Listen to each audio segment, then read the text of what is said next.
Welcome aboard. You know what we call this, the AM show. It's 50 more days to election 2024. Welcome to the AM show. My name is Benjamin Akakpo. Now, coming up, we'll be serving you in a bit the AM news, and right after that, it will be followed by the news review. Those who join us this morning, Afil Moni is a former president of the Ghana Journalists Association. We have MP for Old Tafo Vincent Eko Esifwa, and he is also Deputy Minister, Local Government. And joining from the other end, Eric Edem Agbana. He's NDC's parliamentary candidate for Ketu North. All of them will be joining us for the news review, followed by sports. And guess what? Today we're having a special. It's all about the Joy Sports Invitational Tournament, returning on October the 26th at the University of Ghana Stadium. Muftau Nabila engages the Magdan Group, one of the companies that are signed up for the multi-sport corporate event. They'll join us in the studio as we build up to the competition next week. After which I'll be sharing my blunt thoughts with you. I promise, you don't want to miss that. And then we get into our big stories. And of course, there's that major shift in Ghana's democratic architecture in Parliament, triggered by the ruling of Speaker Alban Sumana Kingsford Bagman to declare 4 seats vacant, leaving the country to navigate the path of uncharted waters, with far-reaching consequences for governance in the country. Dr. Kasiela Tuforsen, now leader of government business, is now leader of government business. But the question is, can the Supreme Court reverse an explicit provision in the Constitution and return Parliament to the status quo, as the now minority leader, Alexander Afenyomarking, is seeking? That's what he's sent to the Apex Court. We'll find out what the court will rule in the coming days, in the coming weeks. But also, with only 50 days remaining until this year's presidential and parliamentary elections, the demand for good roads, improved healthcare, a functional harbour, and job creation remain top priorities for the constituents of Keta. Now, in this installment of Constituency Lens, Carlos Kaloni takes us on a journey to the shores of Keta, its streets, the bustling markets, offering insights into the concerns at the heart of voters. You want to stay for that conversation. And as always, we'd love to hear from you. What are your thoughts? Share them with us via the live streams, the social media handles, and if we activate the phone lines, be one of those to call. But for now, stick and stay. Up next is the news.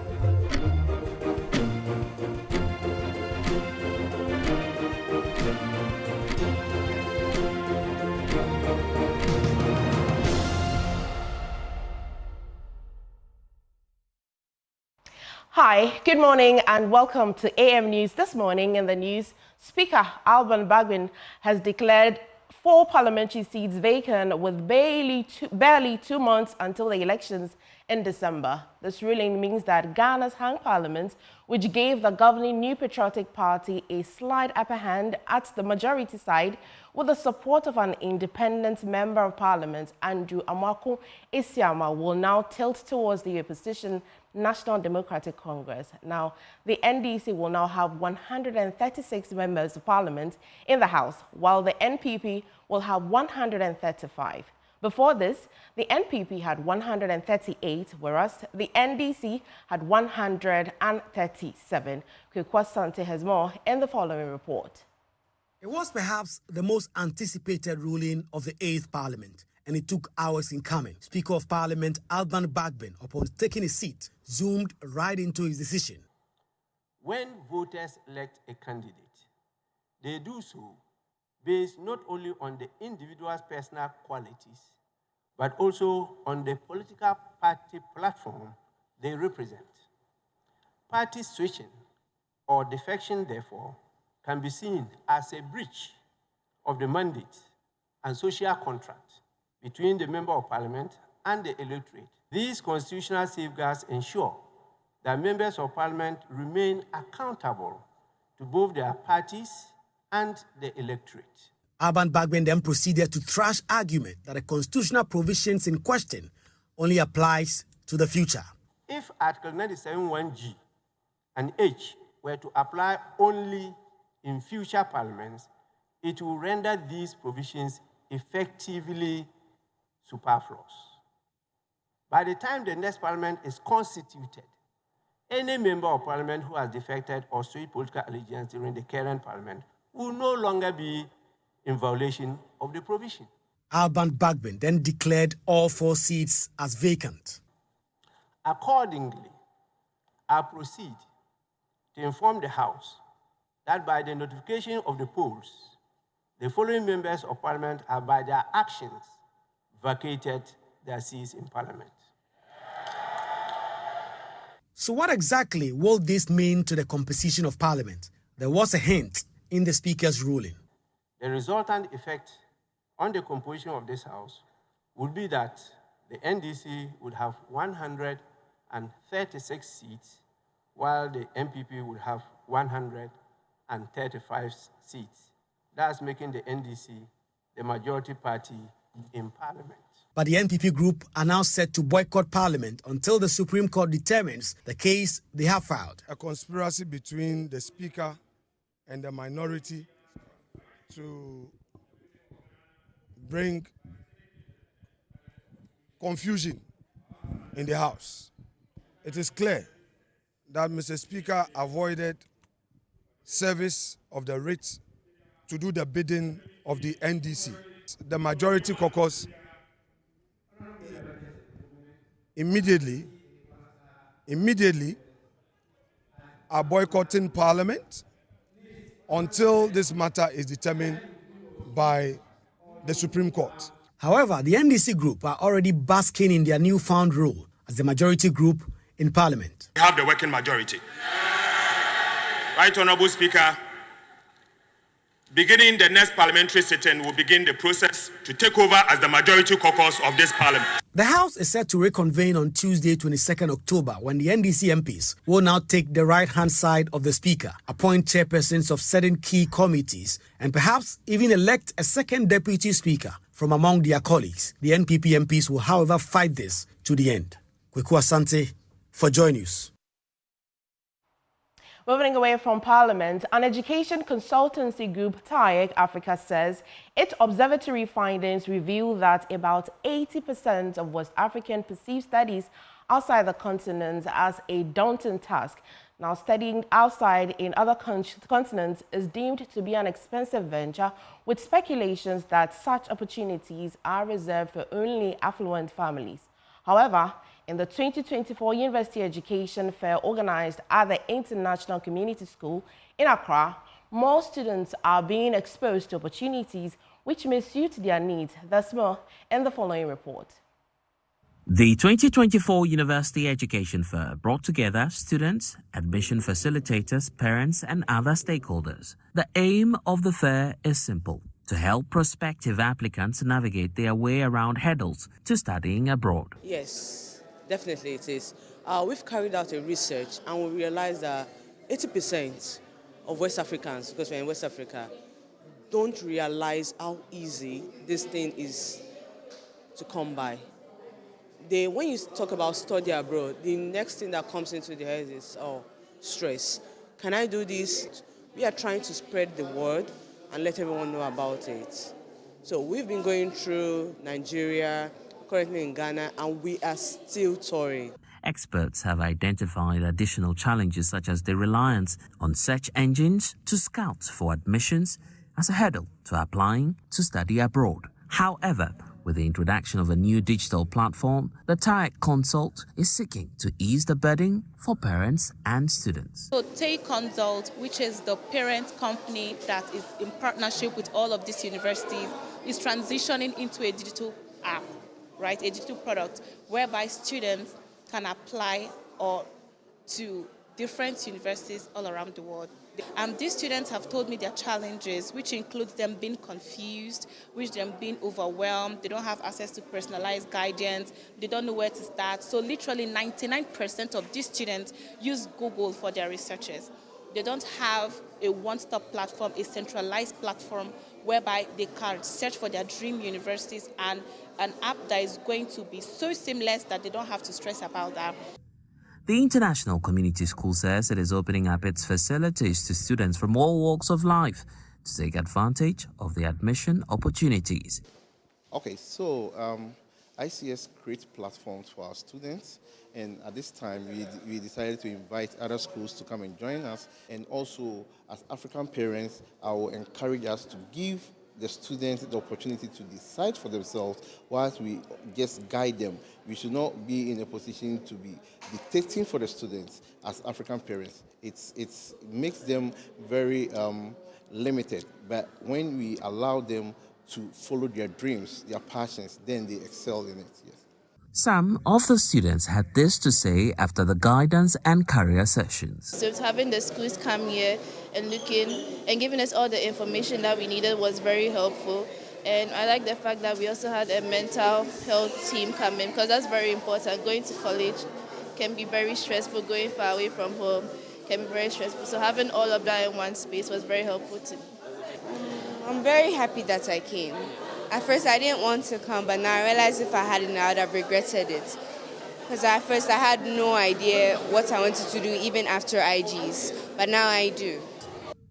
Organizers of the University Education Fair say they plan to extend their activities across other West African countries.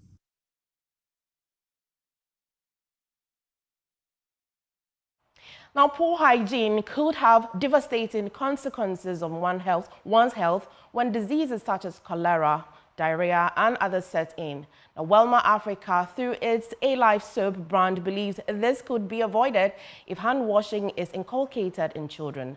Now, brand's manager, non-food category, Mame Adwoa says the A-Life soap remains committed to educating Ghanaians on good hygiene.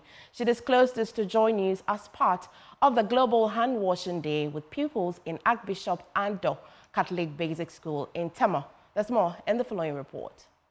Since its launch in 2018, A-Life soap has embarked on hand-washing campaign to educate Ghanaians, especially children. The hand-washing drive became much important than ever with the outbreak of COVID-19 and life after the pandemic. It was all fun for the children and teachers at Archbishop-Ando Roman Catholic Basic School at Tema as the A-Life soap team from Welma Africa sensitized them.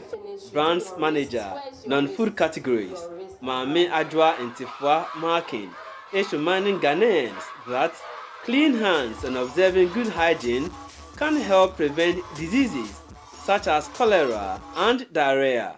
So we are taking this Global Hand Washing Day celebration as an opportunity to remind ourselves that, look, COVID is gone, but we still have diseases around which are carried on by bacteria and other disease-causing germs. And so let's continue to wash our hands the right way so that we don't have these diseases in our system, in our communities. Yes, so at Welma, where we produce A-Life is a personal wash soap where we try to provide quality products for everybody to observe good personal hygiene. So for us to also pick just the hand and then emphasize on the importance of keeping clean hands all the time. That's the reason why we decided to embark on this in the school today. So we want to entreat all Ghanaians to continue to wash their hands properly, observe good personal hygiene, and then patronize A-Life. Meanwhile, headmaster of Archbishop-Ando Roman Catholic Basic School, Richard Kafui Paku, is happy A-Life soap brand has extended its sensitization to the school. It's been a very great day because it's been a while since we observed this. We've been observing it every year, but not in this style. We did it on our own, but today we are privileged to be selected among two schools within the Tema metropolis. And then I think you could even see how cheerful and happy the learners are. That shows that it has been a very great day. Next year, every year if you come, we are ever ready to receive you.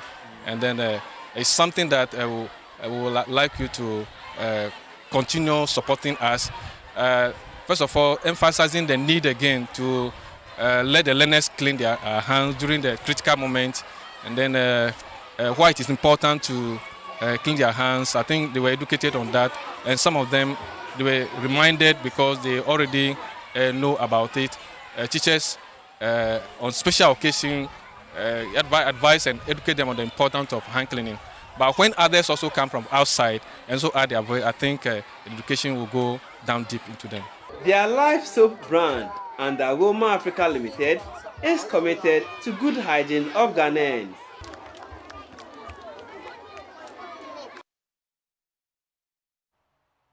Now, still on health news, now the Medical Superintendent's Group has expressed its support for exploring the development of herbal medicine in the country. President of the group, Dr. Kamal Hussein, underscored the importance of validating herbal medicines through scientific research and noted that there's no need for alarm when herbal medicines claim to cure various ailments. Now, speaking after tour of the Koa manufacturing company in the central region, Dr. Hussein highlighted plans to assist the company by organizing clinical trials in hospitals to assess the effectiveness of their product. There's more in the report. The Medical Superintendent Group undertook a tour of the Koa manufacturing company after their annual conference. President of the group, Dr. Agyeman-Duah Hussein, expressed the group's support for exploring the potential of herbal medicine in the country. We can assist in a way of also organizing clinical trials in our hospitals. You know, somebody will come and say, I've taken this medicine, has done so and so and so for me. All right, so as doctors, we want to look at that particular drug and then situation it, look at our patient and see whether actually the data will support the claim that the medicine does A, B, or C. You know, when you come to the orthodox medicine, for example, aspirin is an orthodox medicine. When you get an aspirin, me as a doctor, I will use aspirin for relief of pain. We use aspirin in heart diseases. We use aspirin in infertility. We use aspirin in so many conditions. But when you come to herbal medication, the moment they said that this herb is used for it's used for waist pain, it's used for headache, then we start screaming that, oh, a drawback, how can he do all those things? Meanwhile, in orthodox medicine, so it's there. So we recognize the fact that herbal medication can actually do a lot for this country. So we need to assist as orthodox practitioners to let the world know that the herbs that we have around us are, in fact, quite a number of them are as potent as they claim they are. Chief Executive Officer of the company, Professor Samuel Atodankan, says his outfit is looking forward to collaborating with the group to further the cause of herbal medicine. Oh, the support in terms of research. You know, they are the medical superintendents of the hospitals, and this is where patients go. And the products will be prescribed from their hospitals. And what we want from them is data, at least let us know how the product is faring when it comes to. But we have not finished researching into the product. So that's the kind of collaboration we're looking for. As a matter of fact, drug development goes through a lot of processes. And it's only doctors who can actually certify whether products are truly working or not. The Medical Superintendent Group hopes to boost the development of herbal medicine by the provision of data. Abdullah Osman's report read to you. Now, sad one here, where a 66-year-old Jabadey has been accused of murder and ordered to serve at the pleasure of the president. Now, because of questions of mental sanity, he's been stuck, locked and forgotten for 17 years at the Wa prisons. All documents relating to the murder charge against him could not be traced, and yet his condition kept deteriorating. Now, the Wa High Court, presided over by Justice Yusuf Asibe, ordered for his immediate release after the case was brought to his attention by the Legal Aid Commission. Now, Joy News Upper West Regional Correspondent Rafiq Salam reports from Wa that his two wives have now been remarried after they were told their supposed husband was dead. Jabadey, then 49 years of age, was accused of murder and being tried at the Wa High Court for the offense. There were, however, questions regarding his mental sanity, and the court made orders in that regard. Ever since the orders were made by the court on his mental state, no proceedings were made from the time to date. He was therefore staked at the Wa Central Prison at the pleasure of the president for the past 17 years. The Legal Aid Commission, through its Public Defender's Division undertook an exercise at the Wa prisons where they were informed about his situation. Lawyer Crispin Wallace Zieka is the Upper Regional Director of Legal Aid Commission. Very fortunately, when we came to court today, the High Court heard the application, and what is exciting is that the Office of the Attorney General supported the application that we brought, and at the end of the day, the High Court magnanimously granted the application and ordered for his immediate release. He disclosed that all documents regarding the murder charges leveled against him could not be traced. In fact, we cannot even trace any of his criminal record proceedings, charge sheet, any of those things is difficult to trace. So he essentially was locked and forgotten. And so that is what is exciting, and that is what you describe as the good news that has happened today at the High Court in Wa. Jabadey could not believe the judgment that was passed for his new freedom and life. I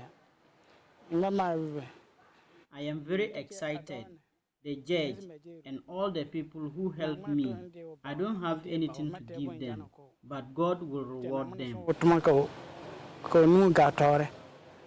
One prison officer who brought the issue of Jabadey to the fore is Assistant Superintendent of Prisons Al-Hassan Majid. He first reported his deteriorating condition to the Upper Regional Commander of Prisons, who gave him the orders to do his possible best for his release. This he started with contact tracing of his relatives in the West District, where he was shockingly told that Jabadey was not alive. I contacted a lot of lawyers, and like I said, Lawyer Crispin of Legal Aid has done so much in this case. When I contacted him with the guy, so he took it up. And then the state attorney, I think Lawyer Hammer and then Joanne, they've all done a very good job. They took up the case, assured me, if I'm able to get his relatives, they will see how best they can work, and we'll get him out of this place. So he told me to do anything that I will be able to do legally to get him out, because his condition or situation is highly pathetic. So I took up the case, trying to do contact tracing. And I think one person to our comment is Abudu Wasela Tusio. She is from the district in which he is coming from. So she led me to the district and went to the village where we went to trace it. In fact, we used almost 3 days in search of his relatives. And when finally we had the relatives, the information is that they thought he was even dead. He left his children. The oldest was about 3 years old. And all of them, when later were able to contact the children through WhatsApp, all of them said that they told them their father is dead. As we speak, some of them are trying their best just to come and see the father. Whilst inside, he told me that his wish is to see his children, even if you die here, at least just to see them. The next step for now is for his integration into the community and call on the people to give him the needed support. We are appealing to the residents of Wa West, especially his community, Poya Mairi. They should be ready to receive him. I think fortunately he has learned a trade. I'm sure you know one of the mission of the service is rehabilitation. He has learned a trade, and that is weaving. He can do all manner of weaving. So just with little support of getting the weaving equipments, by the grace of God, you will be able to train more people. Anybody who is able to see or hear me should be able to come to his aid, to support him so that you reintegrate. 17 years in prison. And I'm telling you, this is his 3rd time of coming out, the whole 17 years. The 2 times we took him to the regional the hospital for a medical examination. And the second one was to go and do another examination. Jabadey, at the time of his arrest in 2007, was having 4 children. 2 are now deceased. His 2 wives have now remarried after they were told he was dead, locked, forgotten, and now released. He has tasted the rough side of life and hoping the remaining years will be better. Meanwhile, the High Court will begin on Friday the trial of the case of the murder of the owner of Jabadey, Eric Johnson. 3 persons, including prime suspect Eliasa Mahama, are standing trial over the murder of the chief executive officer of Jabadey. Reporting for Joy News, Rafik Salam. Wa. All right, that's it for AM News. You can log on to myjoyonline.com for more. However, do stay for business updates with Benjamin Akafo. Well, thank you for staying for the business update. We have a single story for you, and we're starting from where the EU ambassador to Ghana, Irchad Razali, has stressed the need to improve the competitiveness of Ghanaian exports through enhanced value addition. According to him, this will aid in increasing access to regional and international markets. He spoke to Joy Business at the United Nations Industrial Development Organization and European Union funded project West Africa Competitiveness Program closing ceremony. West Africa Competitiveness Program aims to promote regional economic integration and highlight the EU's commitment to the Economic Partnership Agreement with West Africa. Irchad Razali said the EU is bent on addressing difficulties with establishing effective processes and quality systems for businesses. The area is to support the productivity of the SMEs, and it comes with, you have to mobilize money to support that with machinery, training, practices, natural fertilizers, so on and so forth. Certifications for the Food and Drug Authority and all the certification for export. You cannot just wake up in the morning and say, oh, I have a pig tree and I will want to export it. It doesn't work like that. It comes with a long chain of certification and improvement of your practices. So this is what it's meant of. Chief Technical Advisor of WACOM, Charles Kwamisaki, recounted the various trainings since the collaborative efforts between the EU and WACOM while stressing the importance of the formulation training. Industry. We've worked on 3 main value chains.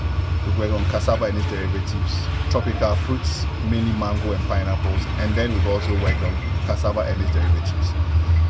Over the past 5 years, we've worked across the country. We've worked with the 5 C's of competitiveness, trying to support various SMEs to enhance their competitiveness in terms of production, quality, and market access. That's what we've been doing. The program since 2019 has improved the competitiveness of Ghanaian exports in 3 main value chains: cassava fruit, cosmetics, and personal care products. Or from the European Union, let's come right back into the studio, and that's how I cap off the business update for this morning.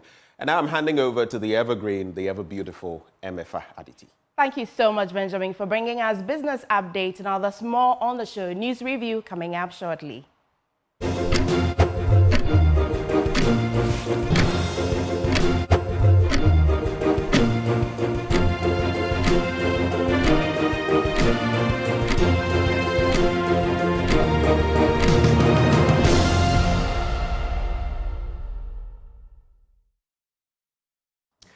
And we're back. This is the AM show. It's time now for the news review. It's a power-packed panel, and we're going to cut right to the chase. Joining us, Afil Moni is a former president of the Ghana Journalists Association. We have Vincent Eko Asefua. He's the old TAFO legislator. And we also have Eric Edemagbana, the NDC's parliamentary candidate for Ketu North. So someone who is in parliament, someone who wants to come into parliament, and someone who has no ambition at all. You can call him the neutralizer. Good morning, gentlemen. Good morning. Good morning. As for Edem, he's coming to parliament, definitely. Well, if you look at his but you know, surprises could happen. And Edem is not looking forward to any surprises in Ketu North. Forward to joining him. All right. So, gentlemen, you know the ground rules already. Let's keep it friendly. Sure. Let's keep it respectful and straight to the chase so we can do as much as possible. We usually give about a minute to each of our guests to reflect on something that's topical. If you are going, I suggest you don't talk about Parliament for now, because we are definitely getting into it. So I just want you to talk about other matters of national concern. I'll start with you, Afil Moni. 1 minute. A lot of things are happening. The news cycle as dizzying as possible. One will expect. Man is to sound a note of caution to all sides of the political spectrum to place the interests of this nation above all partisan considerations, because we are at a crossroads, and we need to do everything possible to pull back from the precipice on which we find ourselves. So this question goes to both the ruling party and the opposition, that anything untoward, anything which is dictated by their partisan interests against the supreme national interest will spell disaster for this nation. So this is a time for all sides, this is a time for all Ghanaians to subordinate their interests to the supreme national interest. And the supreme national interest contextually is peace, allowing democracy to flourish, and the will of the people to prevail on December 7th. Thank you very much. I'll come to you, Vincent. Well, let me say a very good morning to you and to your cherished viewers. I think that it's important to underscore the relevance of debate in the political discourse of every country. I would want to use this opportunity to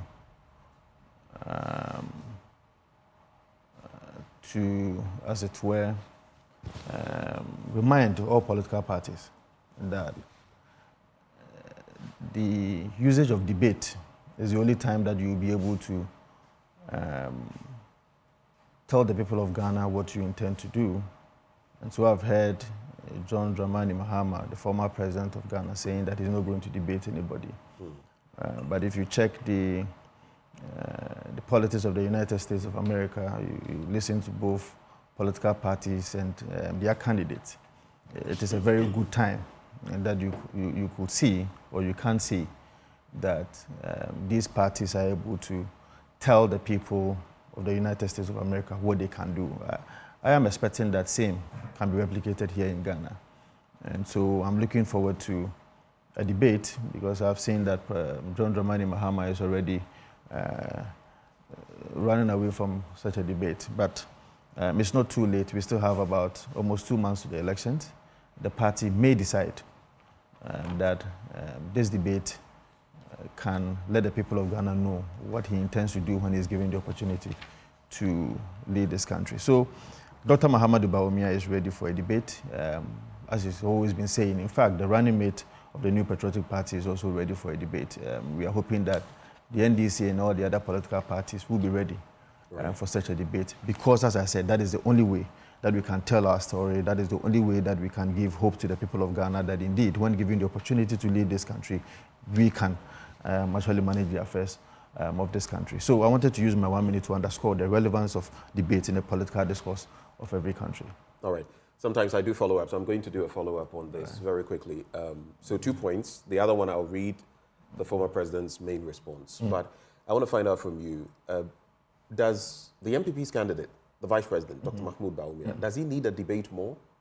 Well, because I'm asking that because, you know, even recently the president himself has said that yes, and you know, there should be a debate and all of that, which I find rather curious. A lot of NPP stalwarts have spoken and said, oh, there is the need for a debate. That wasn't the rhetoric in 2012, 2016. There were some of these debates that were pushed forward, and the former president makes that point. Why the push now, especially when the former president also cites that, but the man who is calling for a debate now, the vice president, just a few years ago, when I wanted to debate Nana Addo Dankwa Akufo-Addo, he told me, he directed me to go and debate the Kayaye and other people. And I might as well just add, he says, I woke up this morning and saw a message from Nana Akufo-Addo asking why I'm refusing to debate Bawumia. Bawumia doesn't deserve a debate. He is losing the election, and I will not elevate him to my level by sitting to debate him. Well, your reaction? Well, so the level of the people of Ghana is Bawumia. So if that's what John Dramani Mahama is saying, that is okay. The people of Ghana are going to vote for Dr. Mahamudu Bawumia because John Dramani Mahama is saying that is their level. But the truth is that if you even check, once again, the United States of America, then there shouldn't be any debate in the US because almost all their issues, one way or the other, are already exhausted or whatsoever. But of course, as per the practice of how they do their politics, debate is very crucial, if you like, critical for the people of US to decide who should lead them. And so let's put what happened previously aside. What I am saying is that it is important for us to underscore the relevance of a debate so that well-meaning Ghanaians, because our politics is growing, and what happened in 2020 cannot be used for 2024, because people are now becoming interested in what happens at the realm of affairs as far as governance is concerned. And so it is important for us to have a debate. If the two political parties, my brother Adam is here, if he's a former national executive of the party, I mean, we are here as young people to debate the issues of the country. I don't see why our leaders cannot also do the same. If they see it to be meaningful or reasonable, I think that John Dramani Mahama should accept that challenge so that he can have an opportunity to tell the people of Ghana what he thinks that he can do for them. So I know we've taken a bit of time. I want to come to you if you have any reactions on that, and then just quickly, whatever other point you want to make. But I also wanted to bring in that, you know, Trump, one of the debates, as far as I recall, he said he wouldn't participate. Yeah, I don't know whether... Yeah, the second one, he yes. And the other thing I know is that in the US, the jurisdiction you mentioned, they have a system where, so you know, ABC will do something, I think, is it CBS or something, and then sometimes, because recently there was the Fox News one, Fox. which Kamala Harris was very aggressive in and all of that. They have certain parameters. I don't know whether we should get to the point where it is fixed, it is mandatory. If you're competing for this, you will do this, rather than, the IEA does it at some time. At other times, some people decide we will not do it. Some people decide we'll do it. But anyway, Eric, from somewhere. Definitely get well, Benjamin, let me first say good morning to our cherished viewers across the country, and especially to the good people of Ketu North. Let me use your platform to say a big thank you to the chiefs and people of Ketu North for the support that they continue to give me and their warm reception. I am confident that by God's grace, I'm not only going to Parliament on December 7th with a victory, but with a very resounding victory of over 95%. And that is what myself, my branch executives, and hardworking constituency executives are working on. With my 1 minute, let me focus on something that is very, very dear to my heart. And I want to use this platform to show appreciation to Mrs. Lordina Mahama. She has been on the move and continues to extend her kind gestures and generosity to many communities. Not too long ago, she inaugurated a maternity ward for the people of Bole in the Savannah region. She refurbished the Nkuranza Health Center. And just 2 days ago, she was with me in Ketu North at Afipe to donate medical equipment and consumables to the Afipe Health Center. She did same at Hohwe in the morning of Tuesday. So I want to use this platform to show appreciation to her for her kind gestures. And for those of us who are campaigning in constituencies that we can consider as very rural constituencies, we know the impact of these donations. And so I want to use your platform to express my heartfelt appreciations to Mrs. Lordina Mahama, and to thank her so much for responding to our request and donating such equipment and consumables to the Afife Health Center. It's our prayer that other health centers within Ketu North constituency will also benefit from her generosity after December 7th. All right. Let me just respond quickly to my brother Vincent. So quickly, because naturally, debates are not anything bad in democracy. They are not new in democracy. But you asked a very important question, whether or not Dr. Bawumia needs a debate more, or needs a debate more than the NDC and the other political parties. And I saw clearly that he struggled to answer. But there is no debate about the December 7th elections, because the metrics for measuring the performance of the two candidates, or the two leading candidates in the race, is the performance of the economy. President Mahama has been president before, he has been vice president before. We saw the health of the economy. Vice President Bawumia is the current chairperson for the economic management team. We can all experience. Conventionally, but he is. And he is the vice president and the flag bearer of the NPP. We can all experience the hardship in the economy. And so, if you are asking for a debate, what is new? What is it that Dr. Bawumia wants to say in a debate that he hasn't said before? Why, it was Dr. Bawumia who in 2016 put up all sorts of economic arguments and earned for himself the title Economic Wizkid, as his wife also described him.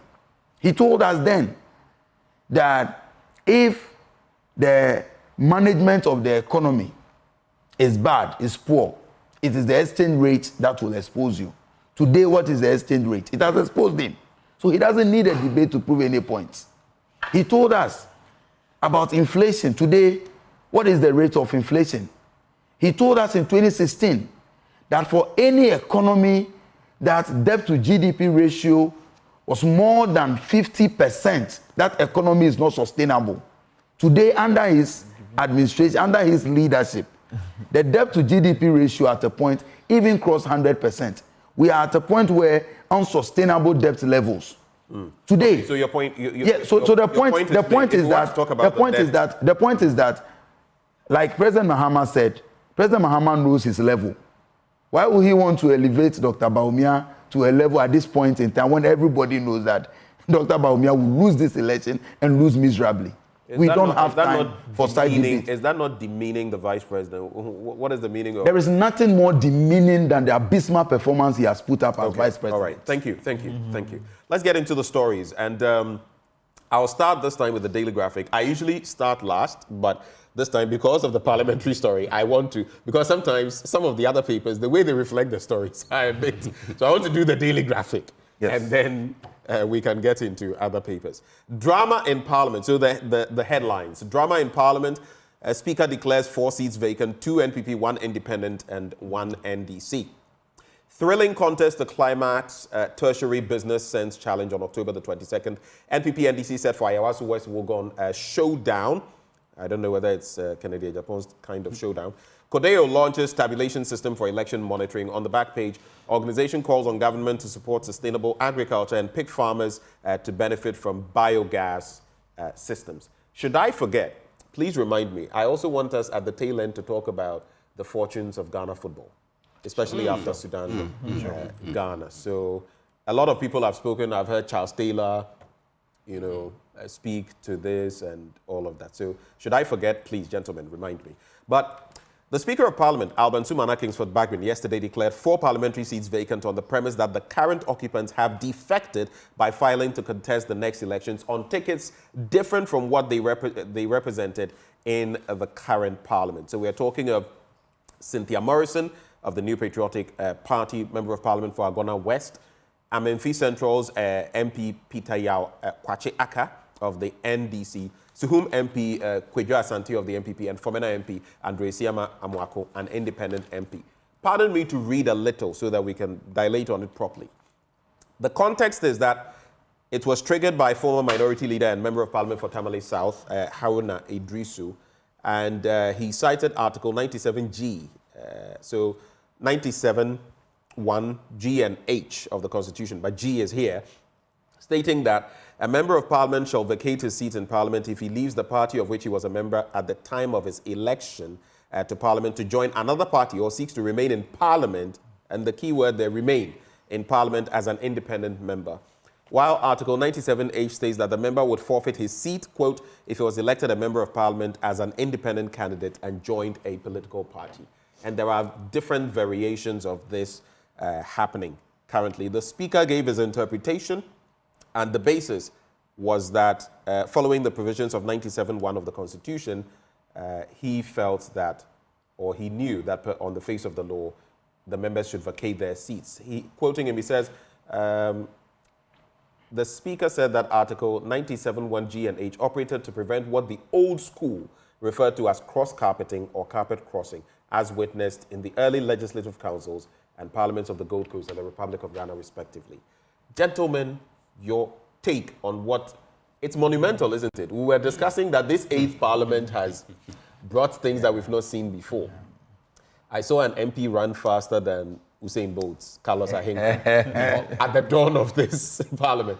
I saw ballot snatching in parliament. I saw the military in parliament. I saw for the first time a speaker from the opposition. I mean, this parliament has come with so many news that you can't even start and end. I feel money. Let's start with you. What do you make of this decision of the speaker?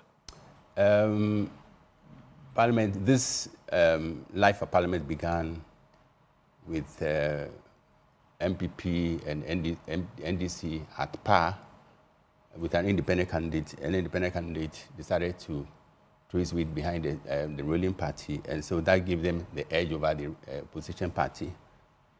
And yesterday, we were made to swallow. It can be a bitter pill or sweet pill, depending on the political divide on which you find yourself.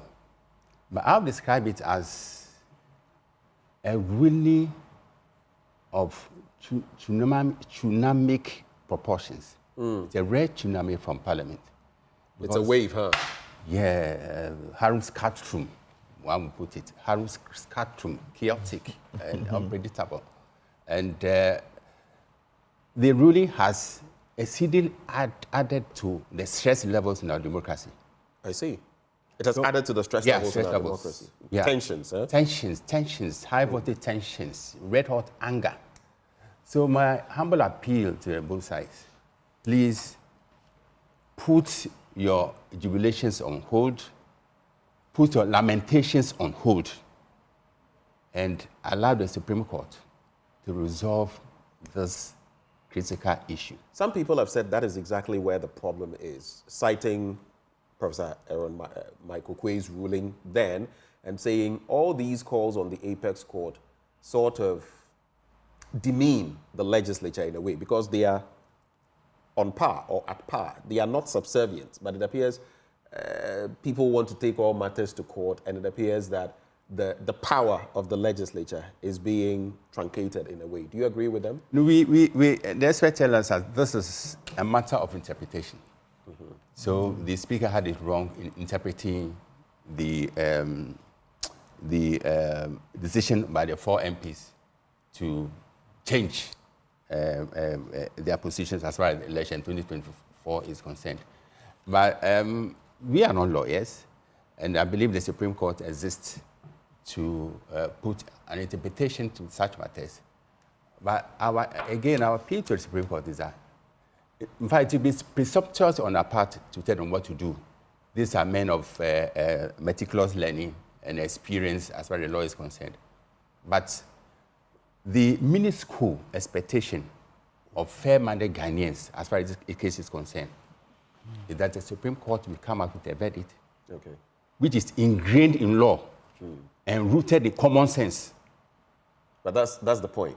Yeah. You can pick the same law, and that's why you can have, on the bench, a panel, and you have decisions for and decisions against. Yeah. That's why there are obiters and the rest. And you would see the same legal luminaries, and they are not in agreement. The same letter of the law. So the decision outcome of the Supreme Court will compel acceptance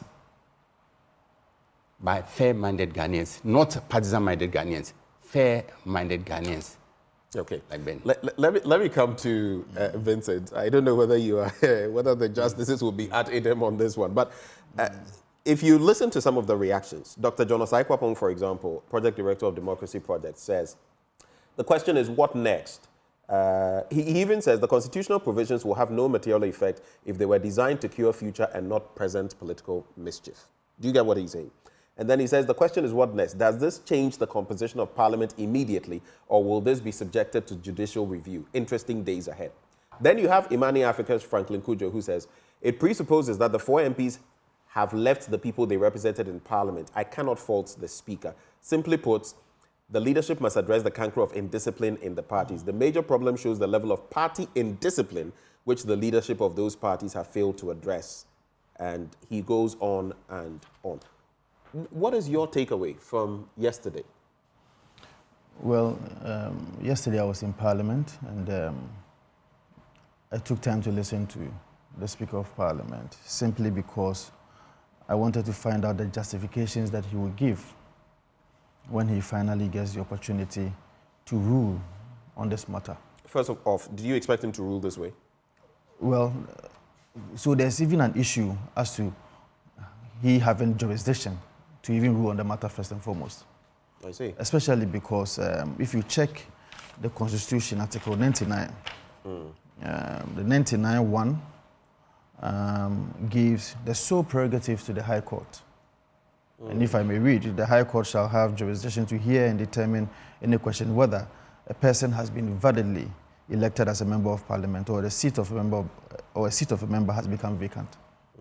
So when there's any question, you see, the difference between whether something is a question or something is not a question is very clear. When there is a dissolution of Parliament, there's no question as to whether a person is a member of Parliament or not. When a person dies, there's no question as to whether the person has vacated his seat or not. If a person also resigns, there's no question at all. But in this particular instance, where it is clear that there's a question as to whether a person has vacated his seat or not, because the person has shown, or 4 persons have shown, an interest to contest on a different ticket, whether a different party or as an independent candidate. There is a simple question to answer.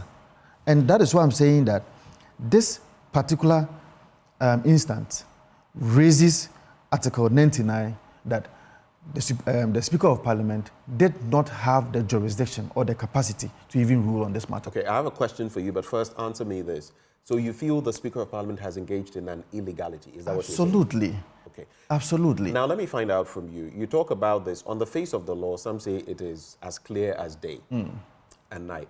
But what then does this do? You say the Speaker does not have jurisdiction. Yes. Did Aaron Michael Quay have jurisdiction? That's okay. On, you see, on the president he said? Go and read Tufo versus Attorney General. Tufo versus Attorney General will tell you that the Constitution is a living organism.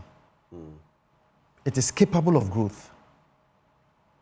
So when you are also interpreting this Constitution, you have to do it purposively.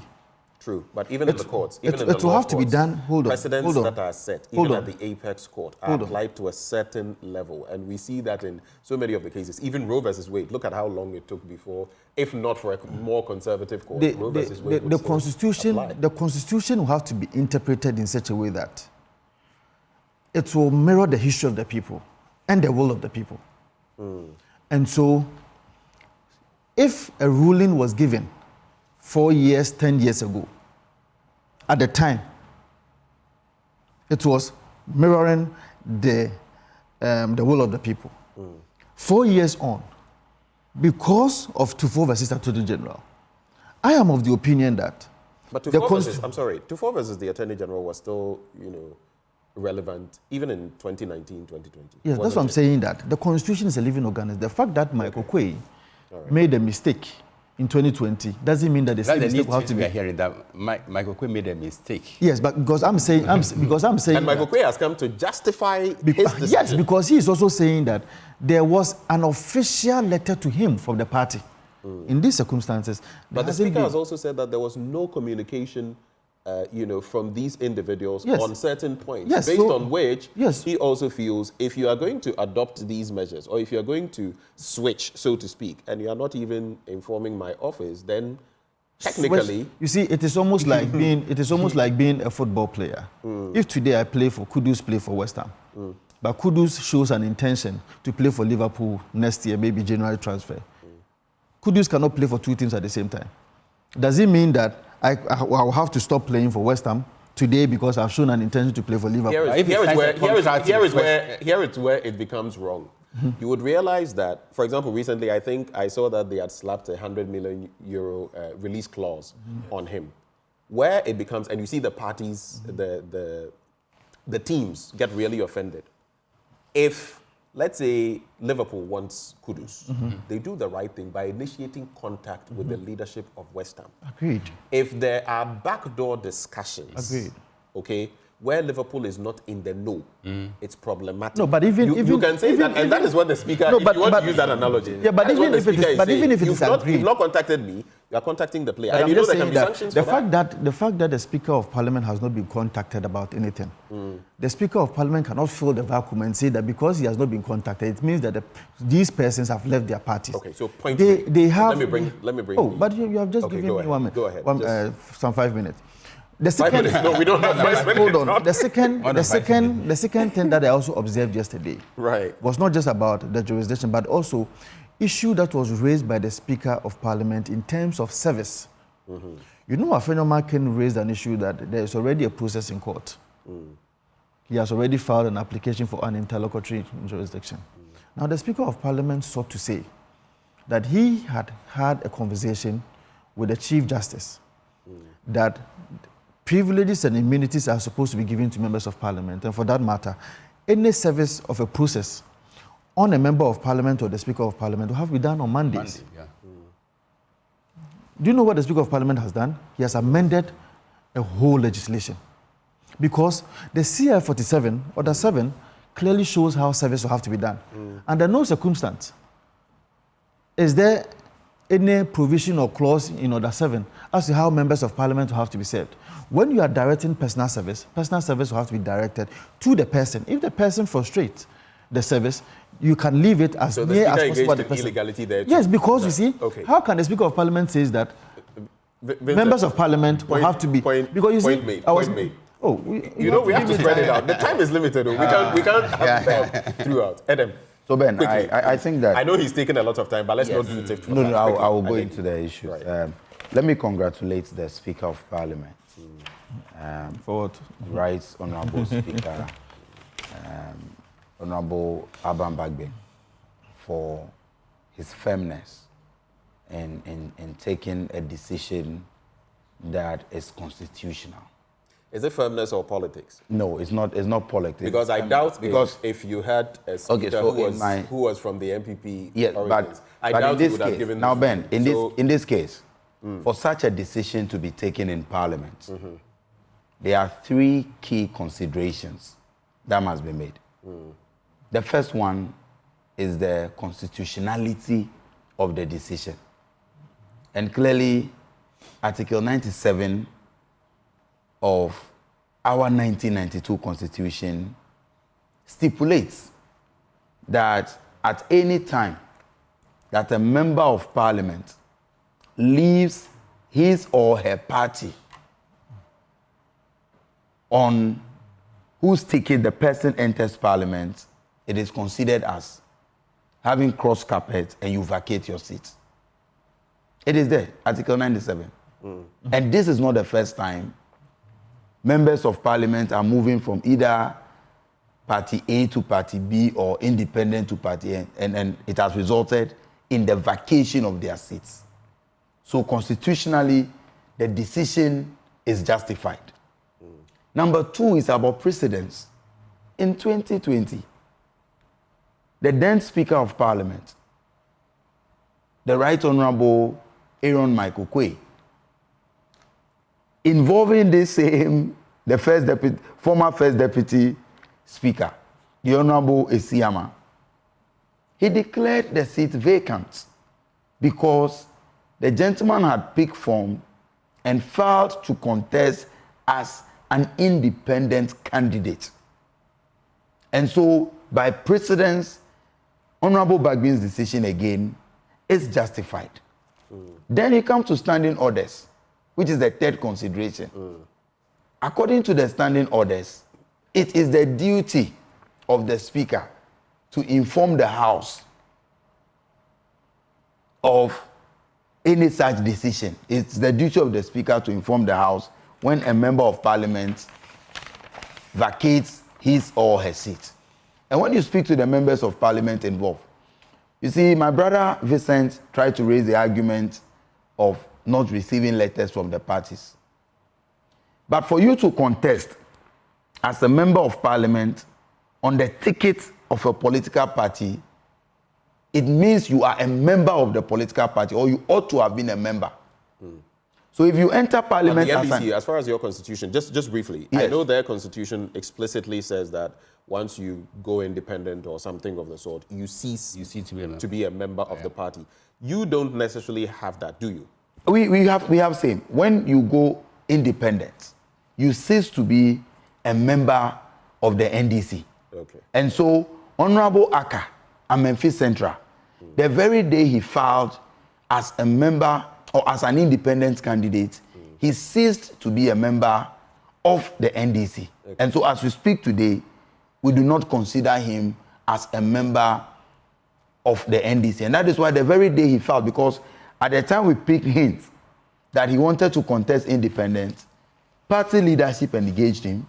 Several seniors notable people in the party. That on the back of what has happened in Amenfi Central, he is willing to. He's willing to stand on the ticket of engage. No, I mean we are going to. I know for a fact that we are going to court. I know for a fact that Joan Ajan will be added back.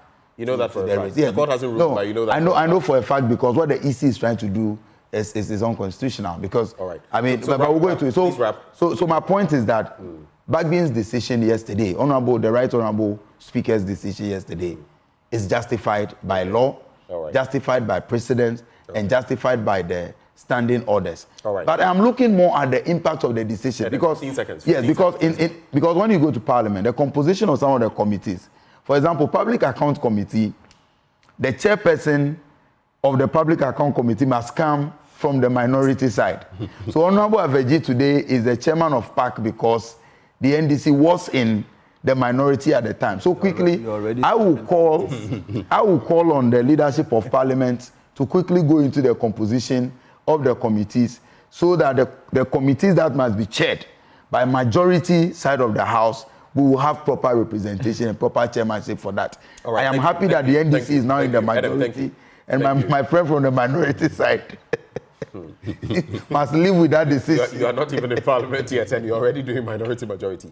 Yes. Mr. Philboni, let's get into your headlines. For the sake of time, let's be snappy. I knew we would exhaust a lot of time on this, but let's quickly get into it. But before I get into this paper, let me make an observation. Okay. That around this time, newspapers of dubious quality and poisonous content are mushrooming. This is not in reference to this paper, but newspaper publishers, please take note, print packaging, take note to ensure that the newspapers which spring up these days meet certain basic standard in journalism. You're very right. And some of them you read, and they are sometimes very prominent ones, riddled with errors. And I intentionally correct some of them on air because you can't have an editor and you see some of the things that... No, that's right. A common one I think I saw yesterday. You know this common expression, bordering on, BORDERING, and you have people writing BOTHER. You are polluting the masses in terms of English. Yes. So, but anyway, let's quickly look at them. I want us to exhaust as much as possible. The news center, and the paper says all sets for Ghana card rollouts globally, starting from Denmark on Tuesday. NHIS to cover 4 mental health diseases from November 1. Margin CEO challenges business leaders to shape economic policies. Wasa Isikuma chiefs urges small-scale miners to unite against Galam. Say, Mbamia promises creative arts sector tax incentives, streaming platform. So he's spoken about that platform, streaming like you have in other places, a local one where artists can start monetizing in some form. That's his promise. Yeah. And the creatives were there listening to what he had to say. But which one of the stories will you quickly look at? And they have this story somewhere hidden in the paper that the drama in Parliament, Bagbein declares 4 parliamentary seats vacant. Okay. You want to go back to it? Let me add that the tensions should die down. It's very difficult. And NDC MPP naturally is saddled with angst. NDC is in a joyous mood. Yes. And we are appealing, and this is a very serious appeal, that the frazzled nerves should come down. Okay. Yeah, so that's... Anything else you're doing in there before we move on? And the Chamber's appeals to Ghanaians to ensure violence-free elections. This is very important because violence is such that once it happens, no one can determine how it will end. And that can also spell disaster for this country. And no one is immune from the effects of violence. So all should take note and not to act or in a manner which is serve as a magnet to attract violence and its consequences. All right, thank you very much. Echo. The custodian, Bagbin stirs uproar in Parliament. Baby mama seeks psychiatric tests on aspiring MP. And also Shatawale and co. hail Bawomia's music industry plan. When you also take the publisher, you see Kaswa baby mama demands psychiatric test on the Futu NDC candidate. Reality check. Backbench school should be a wake-up call for the sleeping MPP leadership and Akufo-Addo's overconfident executive. Shop attendant fingered for giving car keys to Salifu Amwakonske. Joanna fights over EC over disqualification. Then the publisher. Independent MP's case, Afenema can blast Bagbin. Futu NDC PC in marital scam. Baby mama drags him to court for psychiatric test. But so I'll deal with two issues. First and foremost with the Shatawale having an opportunity to ask Bawumia a question, and secondly, to also use this as an opportunity to respond to one or two things that my brother Adam said. Of course, it's also Bagbin stirs uproar. So, one, what Adam should know is that all other laws are subservient to the Constitution of Ghana. Yes. So, irrespective of what the law or a provision of any other law says, if it is inconsistent with the provision of the Constitution, to that extent of that inconsistency, the law is void. So whatever. And I think that is trite knowledge with the Constitution itself. Yes. Points out right from the start of the Constitution. Absolutely. So whatever the MPP Constitution says, for me at this juncture doesn't really matter. Okay. What matters is what the Constitution of the Republic of Ghana say. And two, with respect to he talking about intention of the persons who are involved in this drama in Parliament. Adam, the point we have been making is that maybe today this whole issue is benefiting you, so you make arguments to that effect. But I don't see why I am representing the people of Otafu constituency. Then I decide to join another party in future. Then because I have shown an interest or have declared an intention to join another party in future, because of that, you are saying that you are denying me my representation for the remainder of the term that I have. I have 2 months to go. So if I decide to join the NDC or go independent in future, why are you denying me representation from now to December? There are two things involved here. And I posed this question as well to some of the legal luminaries we've spoken to. But there are two things involved. You are right. On the one end, you are still representing the constituency, no matter what. So why should you be denied? Within that time frame, there are things maybe you could do, which now you may not be able to do. But on the other hand, one must also ask, take for example, Honorable Isiama, the Fomena MP. He came to power as an independent. Right. The NPP, those who were NPP rejected the NPP candidate. A lot of them joined whoever, in fact, some would say it was NPP members who voted for him to become an independent candidate. Right. In that sense, people who voted for him thinking a certain way. They did not want the NPP candidate, right? So if he now caucuses and says, okay, apart from caucusing, I'm now going to be on the ticket of the NPP. Is that really representative of what the people... Do you get my question? Is it representative of the people? He's doing so in future. He's doing so in future. Anyway. So it's the same people who now have to decide whether we are still going to vote for you as an NPP candidate or not. We voted for you as an independent candidate. It may be different that they are not going to vote for you as an independent candidate. So let's get into some other stories. Adam, Daily Guide. I didn't finish the Shatawale issue. You want to bring in the Shatawale issue briefly. So that's on the vice president had the opportunity to meet the creative industry, and I was happy to see how questions emanated from members of the creative industry. Dr. Agyeman-Duah had the opportunity to answer every question that was posed to him. You could see from the faces of the people who had the opportunity to meet him that indeed some of these questions that they asked were adequately answered. And so we hope that the creative industry is going to give Dr. Agyeman-Duah an opportunity to lead this country on the 7th December 2024. He was able to also espouse his vision for the creative industry, and also had the opportunity to talk about the things that the NPP government has done since 2017 till date, and more especially as far as the creative industry is concerned. He was also able to relate with the creative industry. I saw a video whereby Shatawale had to even point to Dr. Agyeman-Duah that this question will have to be answered in Pidgin. And I saw for the first time Dr. Agyeman-Duah speaking in Pidgin, telling the people of Ghana that his heart is with the street, and indeed his heart is with the street. Yeah, so the Daily Guide front page. Speaker kicks out 4 MPs. MPP boycotts Parliament. NDC fights EC over Memphis Central PC.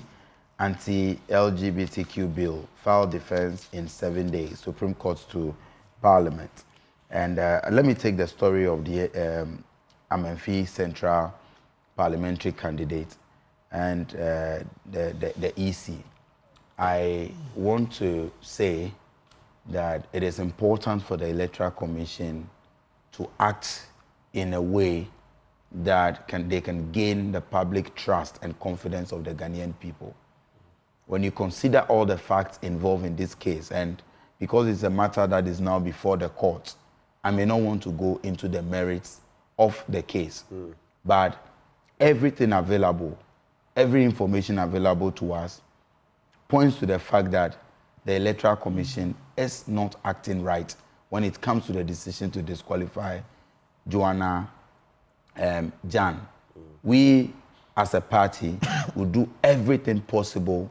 We are already in court, and we are fighting, and will continue to fight and ensure that justice is served appropriately, so that she'll be added to the race. She's the incoming MP for. What if you fail? Will you pick? No, I don't think we will fail. But when we get to that bridge, when we get to that bridge, we will cross it. But for the way some of you are sounding in the NDC, I listened to Edem Agbana, and I listened to what's his name? The Deputy General Secretary. Somehow I mentioned his name. Mustafa Agyeman-Duah. Yes. Mustafa Agyeman-Duah, and it was pretty ferocious. I thought you would take a cue from the Esiama, example in Formena.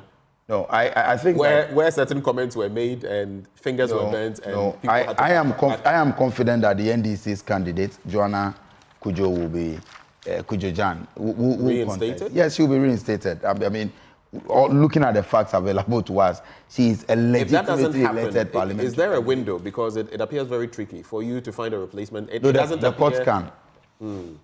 The courts can, based on the issue. Okay. The courts can give an order for that. But you asked us to speak about the Black Stars and sports before. Let's go into that. Let me go into it. I am a sports fanatic. I'm actually a football administrator. I even own a football academy. Okay. And so I am deeply involved in sports as much as I am in politics and other things. Where we are today, the entire sports fraternity, many things have gone wrong and many things are going wrong. And I believe that there is you have to make it a little brief, 40 seconds more so that we can all get a bite. There is a need for us to have an emergency conversation on football in general, not just the Black Stars. It is very embarrassing that in a group with Sudan, Angola, Ghana cannot qualify. The last time I checked, we were 7 points adrift. After the 2-0, I don't know. We have only 2 points. And Sudan needs just a point from the remaining 2 games to qualify ahead of Ghana.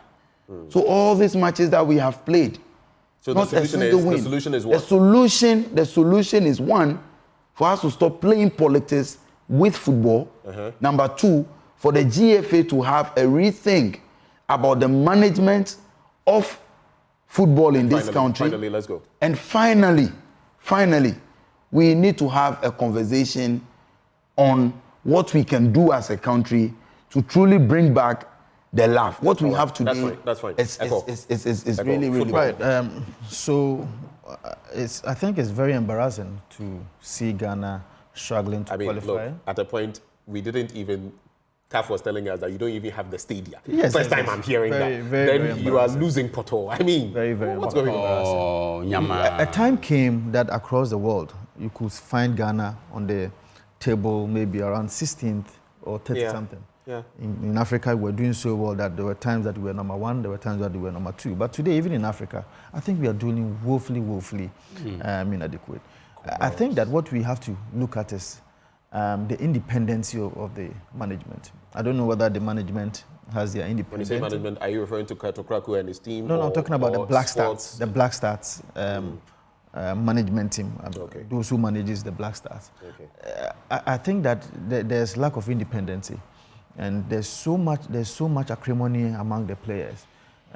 So much divisions, groups, and all those kind of things that it's impacting. The football. And I think we should have a look at that. Thank you. Afilmoni, final word. What beats the kern of understanding of most football fans? Ghana is a football nation. We are addicted to our football. Football is the heartbeat of this nation. So as to speak, the heartbeat of this nation is bleeding profusely. The precipitous decline of our football was signposted long ago, but yet we failed to fix the problem. The first action which should be taken by the president is to sack the sports minister. The other day, he was defending his description as the worst sports minister in this country. He was actually defending the indefensible. So you think he's the worst sports minister? Worst ever. Yeah, worst ever. The results show. He doesn't understand football. The results show. So either he jumps or he should be pushed from his position. All right. So the GFAs has also failed this nation woefully. In fact, their monumental failure should not be allowed to continue. I think that we should hesitate slowly when we want to put blame on the doorstep of people. There haven't been any research to know where the problem really lies. Gentlemen, thank you very much, gentlemen. There was a time even the MPP MPs were calling for the sack of the finance minister. Right. Thank you so much. I mean, this has been very exciting. We're very grateful for your time. Afilmoni is a former president of the Ghana Journalists Association. We had Vincent Eko Asifua, the legislature for Old Tafo. We also had Eric Edem Agbana, who is gunning for the legislative seat in Ketu North. Gentlemen, thank you very much for joining the conversation. Before we veer into sports today, Medicas Hospital, a modern healthcare facility built with your recovery in mind, is calling. They have spacious wards built with your family in mind, a warm and caring pediatric unit built with your children in mind. And guess what? They've also assembled some of the brightest minds in medicine, led by Dr. Yawasafo, the drive-time doctor, to serve you.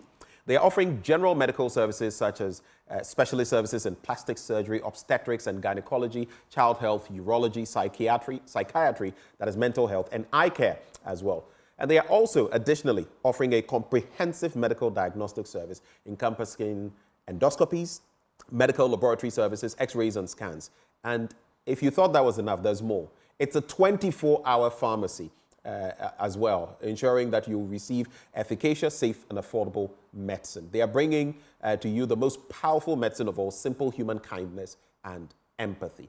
And they are saying they take pride in holding themselves to the highest attainable standards. They accept all forms of payment, including from private health insurance companies. Locate Medicas Hospital at number 10 Kinto Street near Ashaleboche School Junction. If you'd like to call them, these are the numbers, or this is the number, 0501 477 340, 0501 477 340. You can reach them on social media at MedicasGH, that is MEDICASGH. Medicas Hospital, a place of healing. And speaking of which, I don't know whether you'll be healed by the sports up next, but yes, it's the Joy Sports Invitational, and there's an interaction with MacDan. They are going to be there at the Joy Sports Invitational. That conversation up next on the AM Show. Do stay.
Like the Team Spirit Award might be gone already.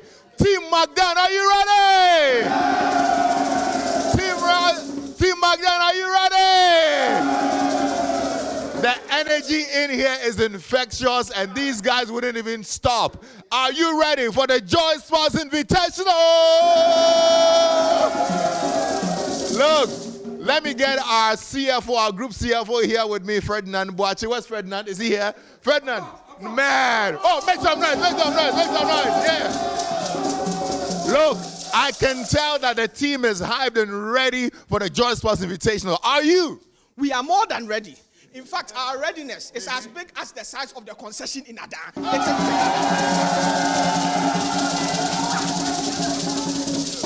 And I know you're coming with the whole group from Electrochem to Q3 to Magdan Shipping. Tell me more. We are bringing Ocean Now Terminal. We have the likes of Justice. We have the likes of Ishmael. We are bringing Magdan Aviation. You see, the size of Magdan Aviation, if you care to know, in terms of revenue, in terms of everything else, you have no idea. So we are bringing the whole team from Magdan Aviation. This is the first time you will be seeing pilots. Shinjama. Wow. You see, our pilots.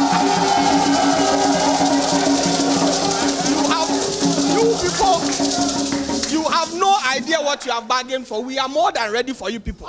There you go. October 26th, it's happening live at the University of Ghana Stadium. I know the Magdan AstroTurf is just across from here, and that's where you've been training. Is that where you've been training? We have even been doing more than training. You see the place they are clearing here. It is going to be finished in time so that we can even do all the other sporting activities over here. Oh, wow. Yes, our team captain is here, Niklote. Seriously taking this tournament serious. And we are not joking. We are coming for this. Mind you, we are coming. Magdan, we are coming. That's right. And I know that the ladies are not left out. I saw Linda in the back. Make some noise for Linda. Linda and Sandra. Linda, why are you holding a spoon? We are ready for the lime and spoon. Hey, so you're already rehearsing with a spoon already. See, Magdan Group is committed to excellence. Forget the work part. We know how to play too. We have the men. No one can compete with us at all. Are you sure about that? Yes. We are coming. We are coming for all of you. Be prepared for us. Oh my goodness. No, this is going to be great, Nee. Look, we're ready as well for you on October 26th. You say you're playing football, you're playing tennis. There's the 100 meters. 4x1. We have the 4x1. We have the line and spoon. We also have the staff playing tennis. That's and then the CEO's penalties. The CEO's penalties. Take it from me. We are not losing. Oh, wow. We are not turning this tournament. We are coming for the trophy. And mind you, Magdan is Magdan. We don't joke. That's right. We know the joke. And the last one, Electrochem. Do it big. Electrochem. Electrochem. That is Electrochem. So it's the whole group affair. It's the Magdan Shipping, Electrochem Ghana. You said Q3 is coming along as well. We have the Magdan Aviation. We have the Magdan Shipping. Okay. We have Eagle EL Salt. Right. And then we have our Q3 company, Ocean Now. the Magdan Aviation. So mind you. So for the uninitiated, maybe you can just tell us a bit about each of the companies under the group as well. Okay, so we have the Verdimpex that is into government projects. We have the Kyo3 that does the sea defense. We have the Magdan Aviation that is into pilots, and then also there's a jet, the Magdan Aviation private jet. And then we also have the Electrochem that's into the 41,000 concession salt mining company. And then we have the Magdan Shipping into logistics and shipping clearing. There you go. So the whole group is representing on the 26th of October at the University of Ghana Stadium, Legon. You have to be there. To all the other companies coming, look, some of them are training outside Ghana. Some of them have also hired private, tutors and coaches. What would you like to tell them? This is a warning to all of you.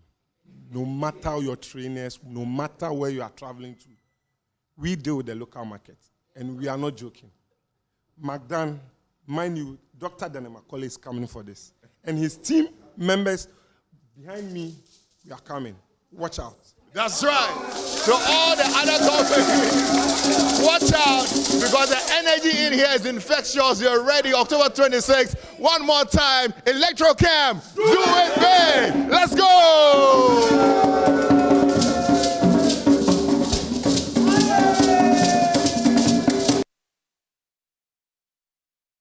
The gentleman dancing and shaking his shoulder. I don't know what he's trying to do, but he's here in the studio with me. Good morning. You're still watching the AM show. Now let's talk about the Joy Sports Invitational. And Magdan Group have signed up, ready for the tournament. They say that they are not coming here to joke. You know that this sports competition is fierce.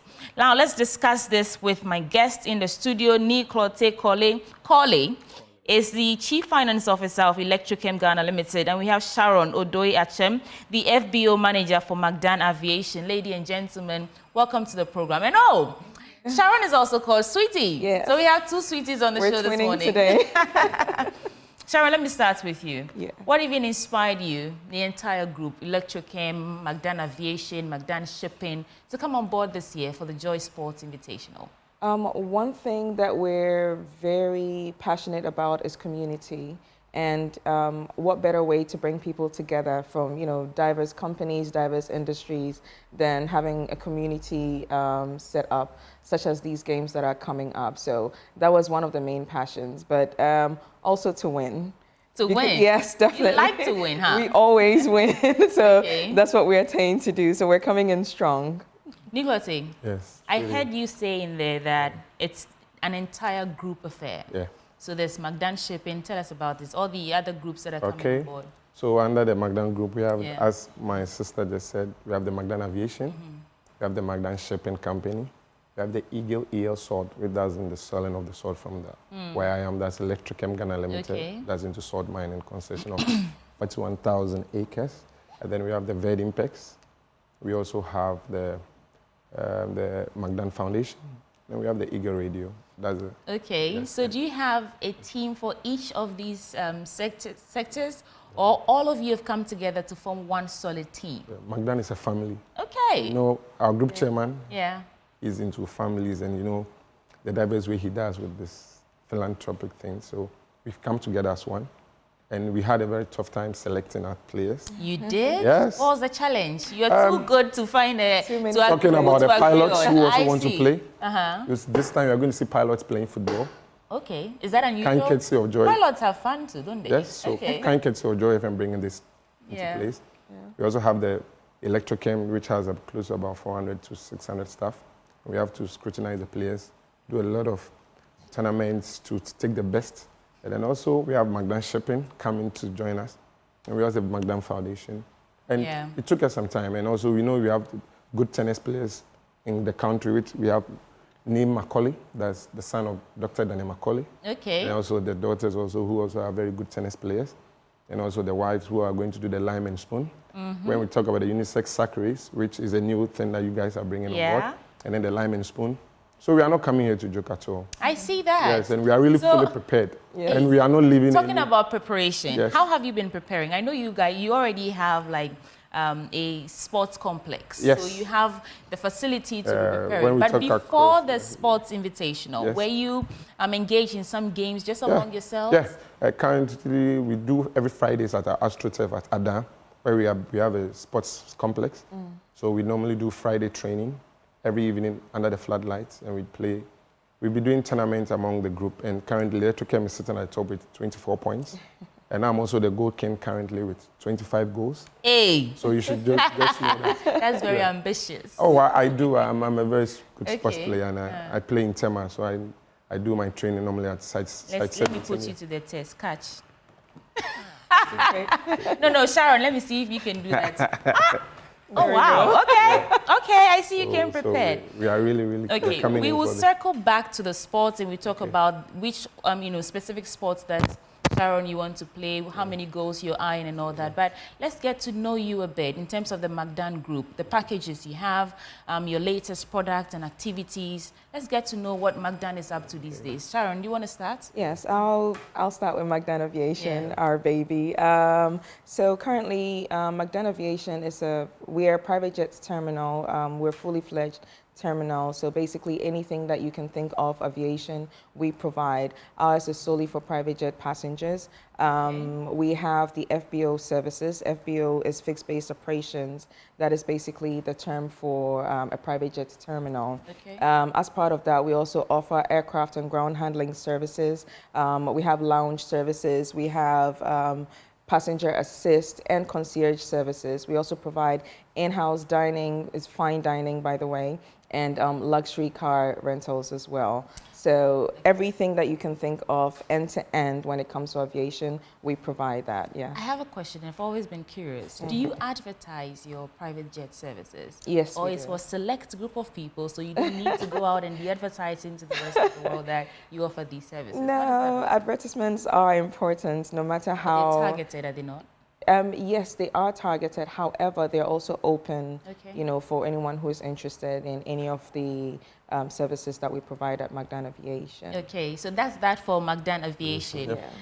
Ni, so what about Electrochem and the other brands under the group? So let me start with where I am. Electrochem Ghana Limited, where we do salt mining of 41,000 acres.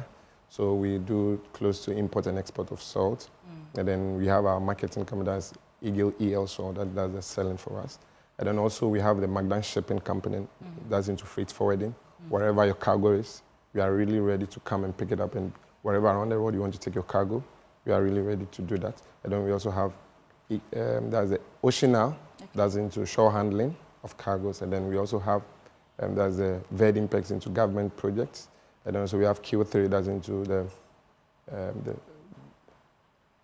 that's Q3, that does the, also into government project that is very into the sea defense of the Anamabo Sea side.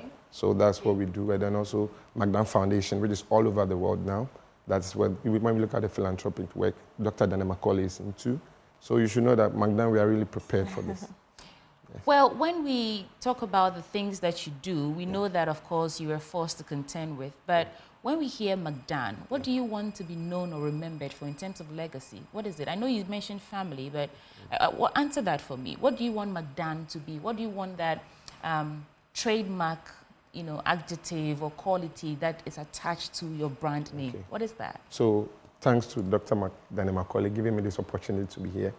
I would like to thank him also, because when we talk about Magdan, it's touching lives. That's the first aspect. Touching lives. Then also, he wants to leave a blueprint in Ghana and into the world of what he is actually wants to do for the native and also for all around the country and also around the world. And also, with terms of business, Magdan likes the youth very well. And when you look at the company, 98% is all about youth. And also, he wants to bring something into the youth that they can change the narrative about the youth in this country. Because, Magdan, he's all about youth. When we look at the Magdan Foundation, that's into the youth empowerment program.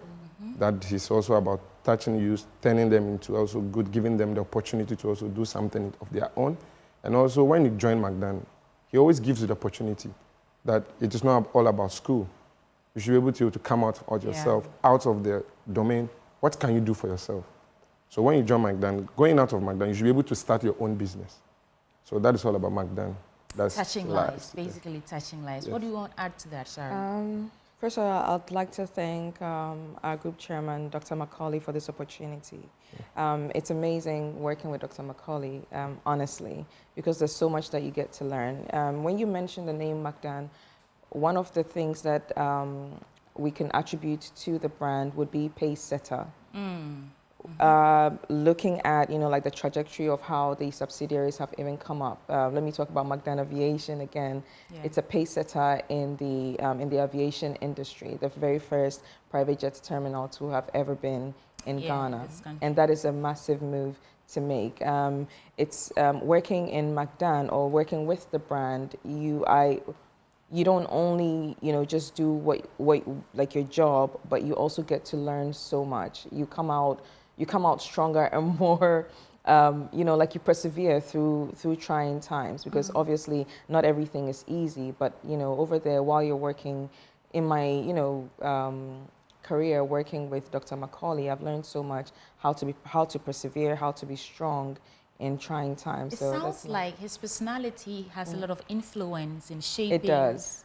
You as the people who work, and are actually holding it does. The thing is, he's very passionate about the people he works with. Okay. So he's able to make time for you. So if you have, stuff that you want to learn, he can teach you. Okay, And so now let me leave this quote from Magdan. Okay. He said, "It is not the best to grow in isolation. I want to see the generation after me deriving benefit from my hard work. Yeah. I'll be fulfilled if I provide a shoulder for the next generation to stand on. Immediately someone stands on your shoulder, he becomes taller than you. That is my motivation."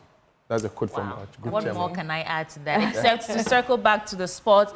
And Sharon, which one are you eyeing? Lime and spoon, sack race? Lime and spoon and the 50-meter dash. You're going to win those? I'm definitely winning. Keeping an eye out for you. My feet are ready.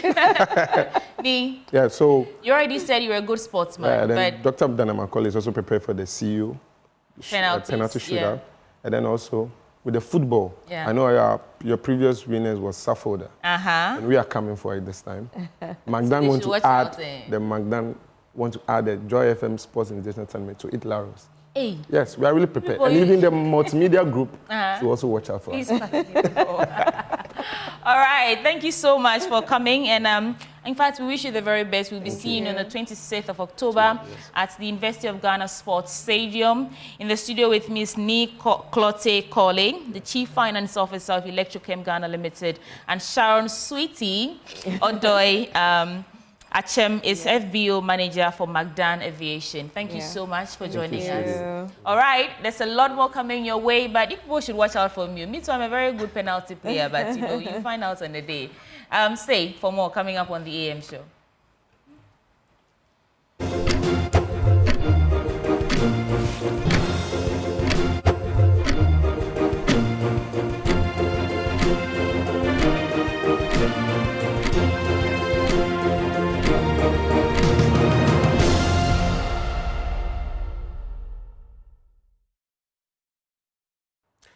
Thank you for staying. Time now for me to share my blunt thoughts with you. It's a Friday morning, and I'm grateful that you've taken the time to join me.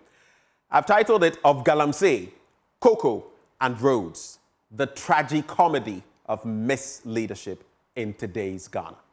Of Galamsey, and I've been talking about Galamsey for about a month and more. Cocoa and Rhodes, the tragicomedy of misleadership in today's Ghana.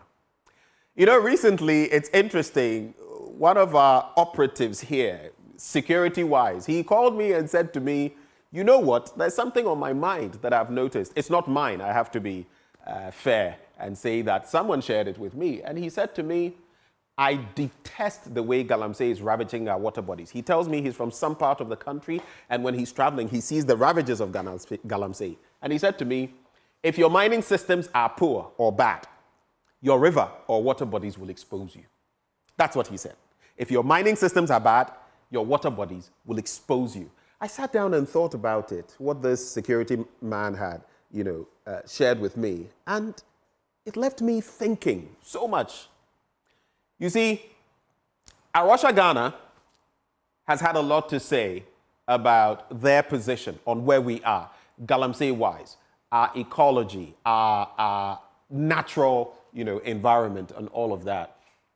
And in recent times, they have actually shared a few things. They have said We want to put on record our conviction that the Ghana government is no longer fit to be co-chair of the FCLP and should be removed from this position with immediate effect. They are talking about the Forest and Climate Leaders Partnership. That's the FCLP. For them, the Ghanaian government is no longer fit to co-chair this on the back of the ravages of Galamsey. One thing I've noticed, when our president and others go out there, the UN and other places, they wax lyrical about what we supposedly are doing. On the ground, there's precious little to see. And I keep asking, the $3 million we used for those 200 drones, I'm still asking, let someone, the National Security Ministry has said, we are not in charge of those. Which ministry? Lands and Natural Resources? Where's the EPA in this? Where are the drones? We've started Operation Halt again. The point is, where are those drones? How do we account for them? We saw 3 out of 200 for $3 million till today. Where are the drones? Harmless question. Drones, no. But then the reasons Arusha Ghana is citing for saying that our government is not fit to co-chair, to be vice chair or co-chair of the FCLP has to do with these points. Mining in forest reserves. Now, I always say that I do not know, even if it were a country without a Galamsey problem, it could be understood. But for a country with a problem like we have, to then go on and pass LI 2462 into law and say, go and mine in forest reserves, I still can't, I can't think far. So they are saying, you allowed mining in forest reserves. You passed LI 2462. You are granting mining licenses to government officials. Akonta Mining and the rest. And so on the back of that, you are not fit to do this. Before I get into cocoa production, all the things I'm talking about are linked. You hear of cocoa roads and all of that from time to time, right? So Galamsey, cocoa, and roads, all those 3 things I'm talking about today are linked. There's intermarriage. So follow me carefully. But then if you move away from that initial point, and now there's been talk that for the first time in some 14 years, our exports of cocoa are going to be below $2 billion. It's not happened in over a decade and a half.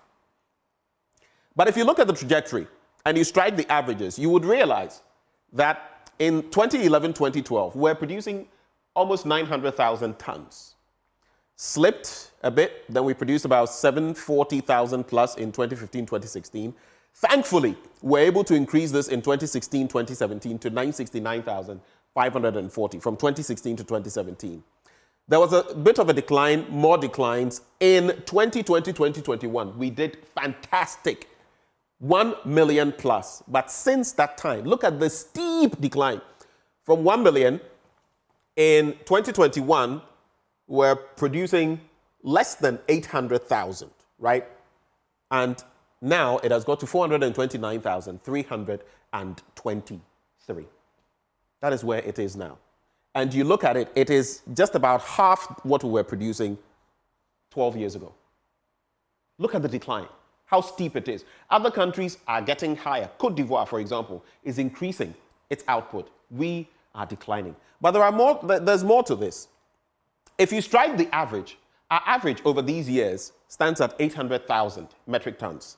If you look at where we are now, like I said, you are basically halving the average. Average, no, by half is where we are now. And part of the problem is what I was talking about. Galamsey. It's killing us. You see, Galamsey is a hybrid-headed problem because it is not only destroying, in fact, there are so many angles. One, a lot of these illegal miners, they are smuggling the gold out. It's not impacting our economy in terms of taxes and all of that. That is one. Two, it is destroying the environment. It is killing all of us health-wise. And three, it is affecting our most important cash crop, aka cocoa. So many dimensions. There's no reason we should be here, but we are. So how we go do them? We have to keep pushing. And that is why I've dedicated my time over these last few weeks, month plus, to always have something on Galamsey till something is done. But if you go to the next slide, you would see that in terms of the average yearly smuggling, what I just spoke to you about, when it comes to cocoa, not gold, when it comes to cocoa, you're looking at 120,000 metric tons. If you put that in 40-foot containers of cocoa beans, you'll get 4,348 of those 40-foot containers. Think about it. 40-foot containers, over 4,300 of them, 4,348 of them would be full. That is how much we lose. And in recent times, when we hiked our prices up a bit, the Ivorians also did same. You know why? They are seeking their interest. They don't care. If you can match them, try. And so people are still smuggling. Recently, we heard of that, truckloads of cocoa that were confiscated. That is what is happening because we have failed as a nation to deal with the problems.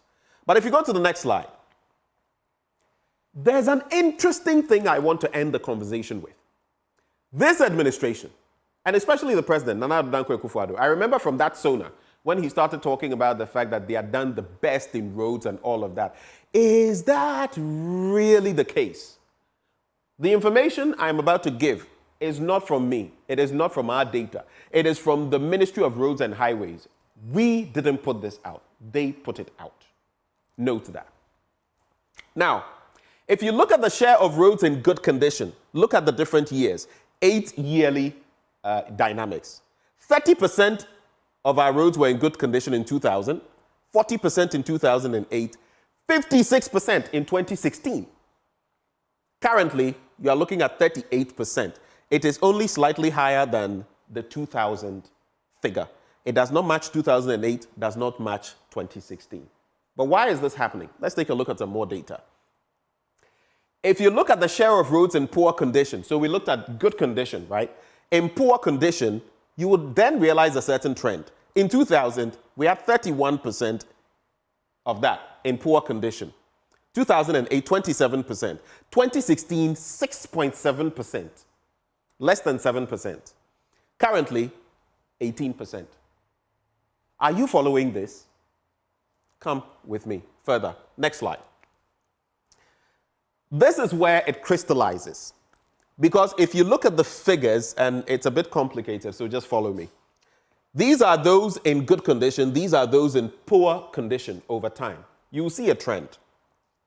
For those in good condition, right, which is marked by the blue line, you would see that in 2010, we're looking at 29%, 38% in 2011, 46%. It was increasing. 2012, 2013, 2014, you were looking at about 52%. It was maintained in 2015. By 2016, we were looking at 56%. 2015, 56.8. 2016, 56% of our roads in good condition.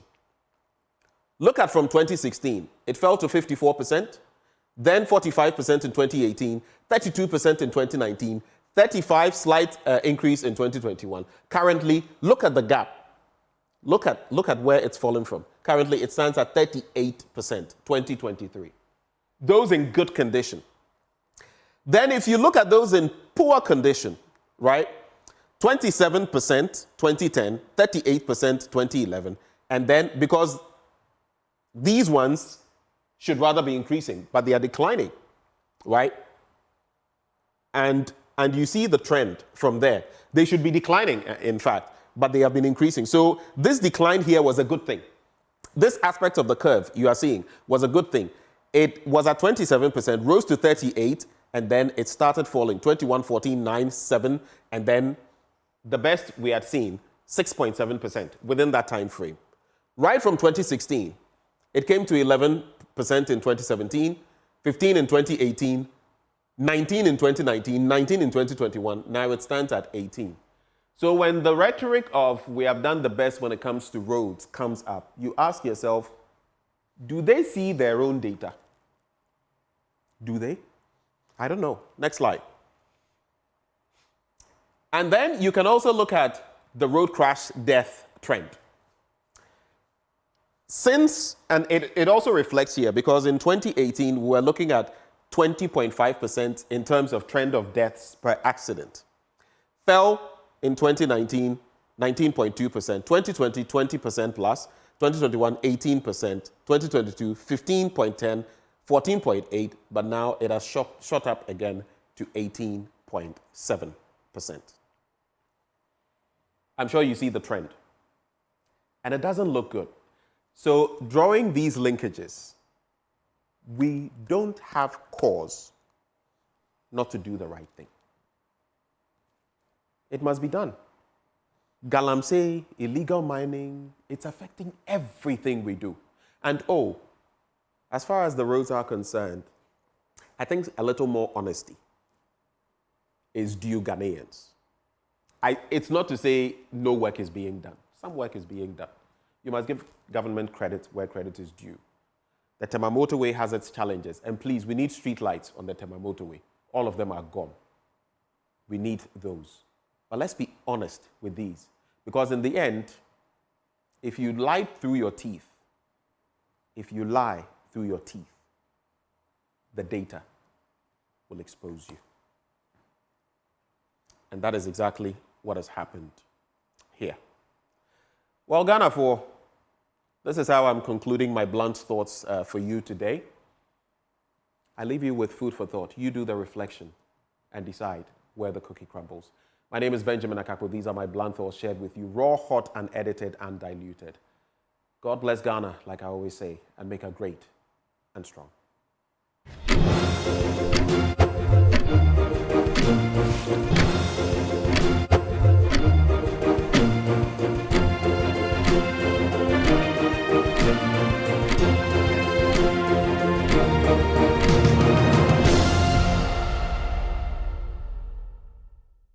It was perhaps the most anticipated ruling of the 8th Parliament, and it took hours in coming. Speaker of Parliament Agyeman-Duah, upon taking his seat, zoomed right into his decision. When voters elect a candidate, they do so based not only on the individual's personal qualities, but also on the political party platform they represent. Party switching or defection, therefore, can be seen as a breach of the mandate and social contract between the Member of Parliament and the electorate. These constitutional safeguards ensure that Members of Parliament remain accountable to both their parties and the electorate. Agyeman-Duah then proceeded to thrash argument that the constitutional provisions in question only applies to the future. If Article 97(1)(g) and H were to apply only in future parliaments, it will render these provisions effectively superfluous. By the time the next parliament is constituted, any member of parliament who has defected or switched political allegiance during the current parliament will no longer be in violation of the provision. Agyeman-Duah then declared all 4 seats as vacant. Accordingly, I proceed to inform the House that by the notification of the polls, the following members of Parliament have by their actions vacated their seats in Parliament.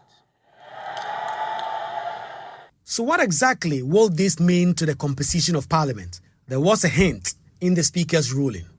The resultant effect on the composition of this House would be that the NDC would have 136 seats, while the MPP would have 135 seats. That's making the NDC the majority party in Parliament. But the NPP group are now set to boycott Parliament until the Supreme Court determines the case they have filed. A conspiracy between the Speaker and the minority to bring confusion in the House. It is clear that Mr. Speaker avoided service of the writ to do the bidding of the NDC. The majority caucus immediately are boycotting Parliament until this matter is determined by the Supreme Court. However, the NDC group are already basking in their newfound role as the majority group in Parliament. We have the working majority. Right, Honorable Speaker, beginning the next parliamentary sitting, will begin the process to take over as the majority caucus of this parliament. The House is set to reconvene on Tuesday, 22nd October, when the NDC MPs will now take the right-hand side of the Speaker, appoint chairpersons of certain key committees, and perhaps even elect a second Deputy Speaker from among their colleagues. The NPP MPs will, however, fight this to the end. Kweku Asante for Joy News.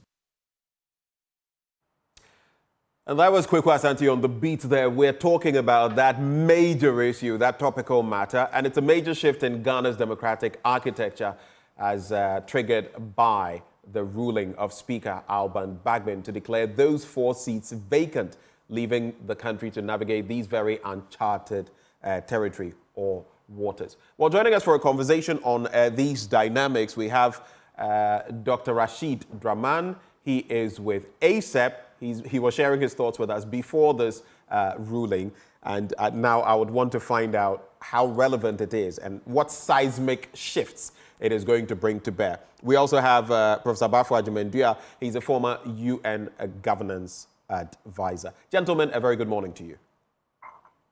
Morning. Good morning to you, Ben. Let's start from the very start. Dr. Draman, how did this ruling meet you? What are your takeaways from the ruling? You said that on the face of things, what applied, the precedent that had been set in 2020 by Professor Aaron Michael Quay, should apply now.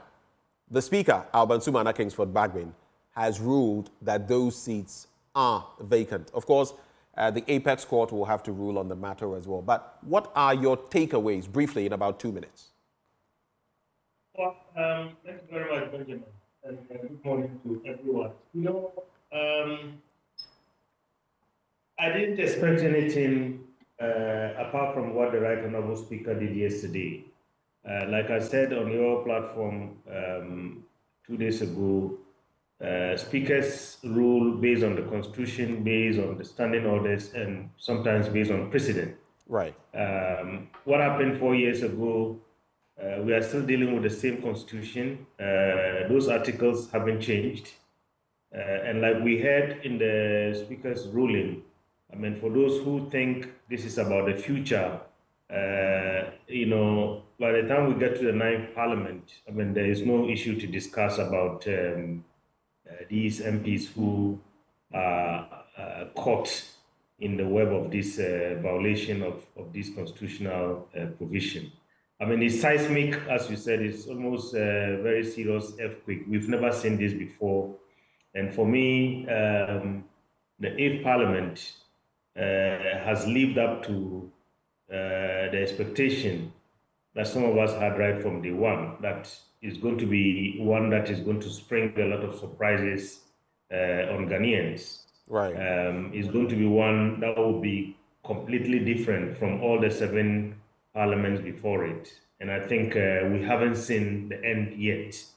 And I think that the right thing to do is what the leader of the MPP in Parliament has said. I mean, let the court decide and let us all live by what the decision of the court is. And I hope that the court is going to look at this very, very quickly, because otherwise our country is going to be crippled, because already tensions are very high, I mean, leading up to, I mean, elections in the next few weeks. If we don't have determination of this matter as quickly as possible, the governance of our country might grind to a halt. Okay. And you say that if things are not done speedily, the governance of this country might grind to a halt. Government business is now technically in the hands of the majority, which is the former minority or the opposition in Parliament. But let me also hear from Professor Prof Agyeman-Duah. Your quick takeaways from yesterday's monumental ruling by the Speaker. Thank you, Ben, and good morning to my good friend, Dr. Draman, and others. Yes, actually, my comments are not very different from what my good friend has already articulated. But you see, he made a point at the very end of his commentary that if we are not careful, governance will grind to a halt. And that is where my concern was. I know that on the surface of it, the Speaker made the right decision, because for me, that's what the Constitution says.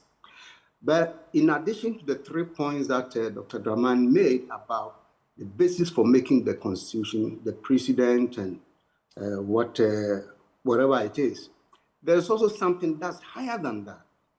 In governance, we are always looking for how you make sure your country does not slide into chaos, especially looking at the circumstance of the issue at this point.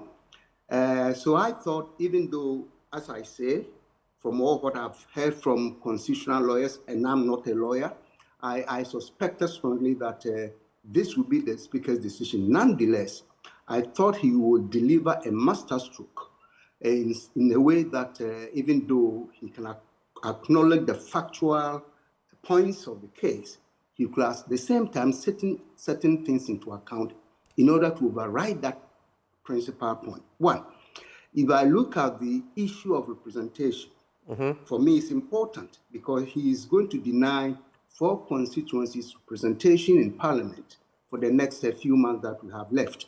And that maybe we can discuss this later, but that for me was critical. But of course, being a lawyer himself and being a veteran in the Parliament, I thought he decided on what he thought was right. But I wish that he had rather delivered a decision that would have stayed the course without necessarily pulling this to the Supreme Court for the Supreme Court to begin to meddle in the affairs of Parliament. Thank you very much. Of course, the issue of precedent also comes in. Let me bring in Inusaf Hussaini, the former Tamale Central legislator. He's also a lawyer, and he speaks to the issues this morning. Mr. Hussaini, a very good morning to you. Good morning. How are you? I'm good. How are you too? I'm well. What are your brief takeaways? I mean, you've been in Parliament for a long time. Is this strange, the ruling of the Speaker?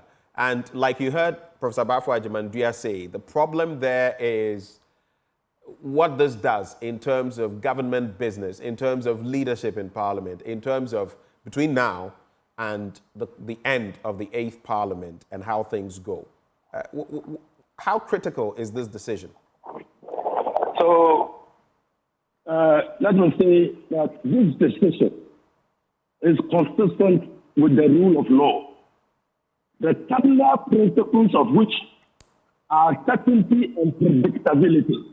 That a person must be able to predict to some degree of certainty the consequences of his actions or decisions. So if you are a governance person, you must laud these decisions.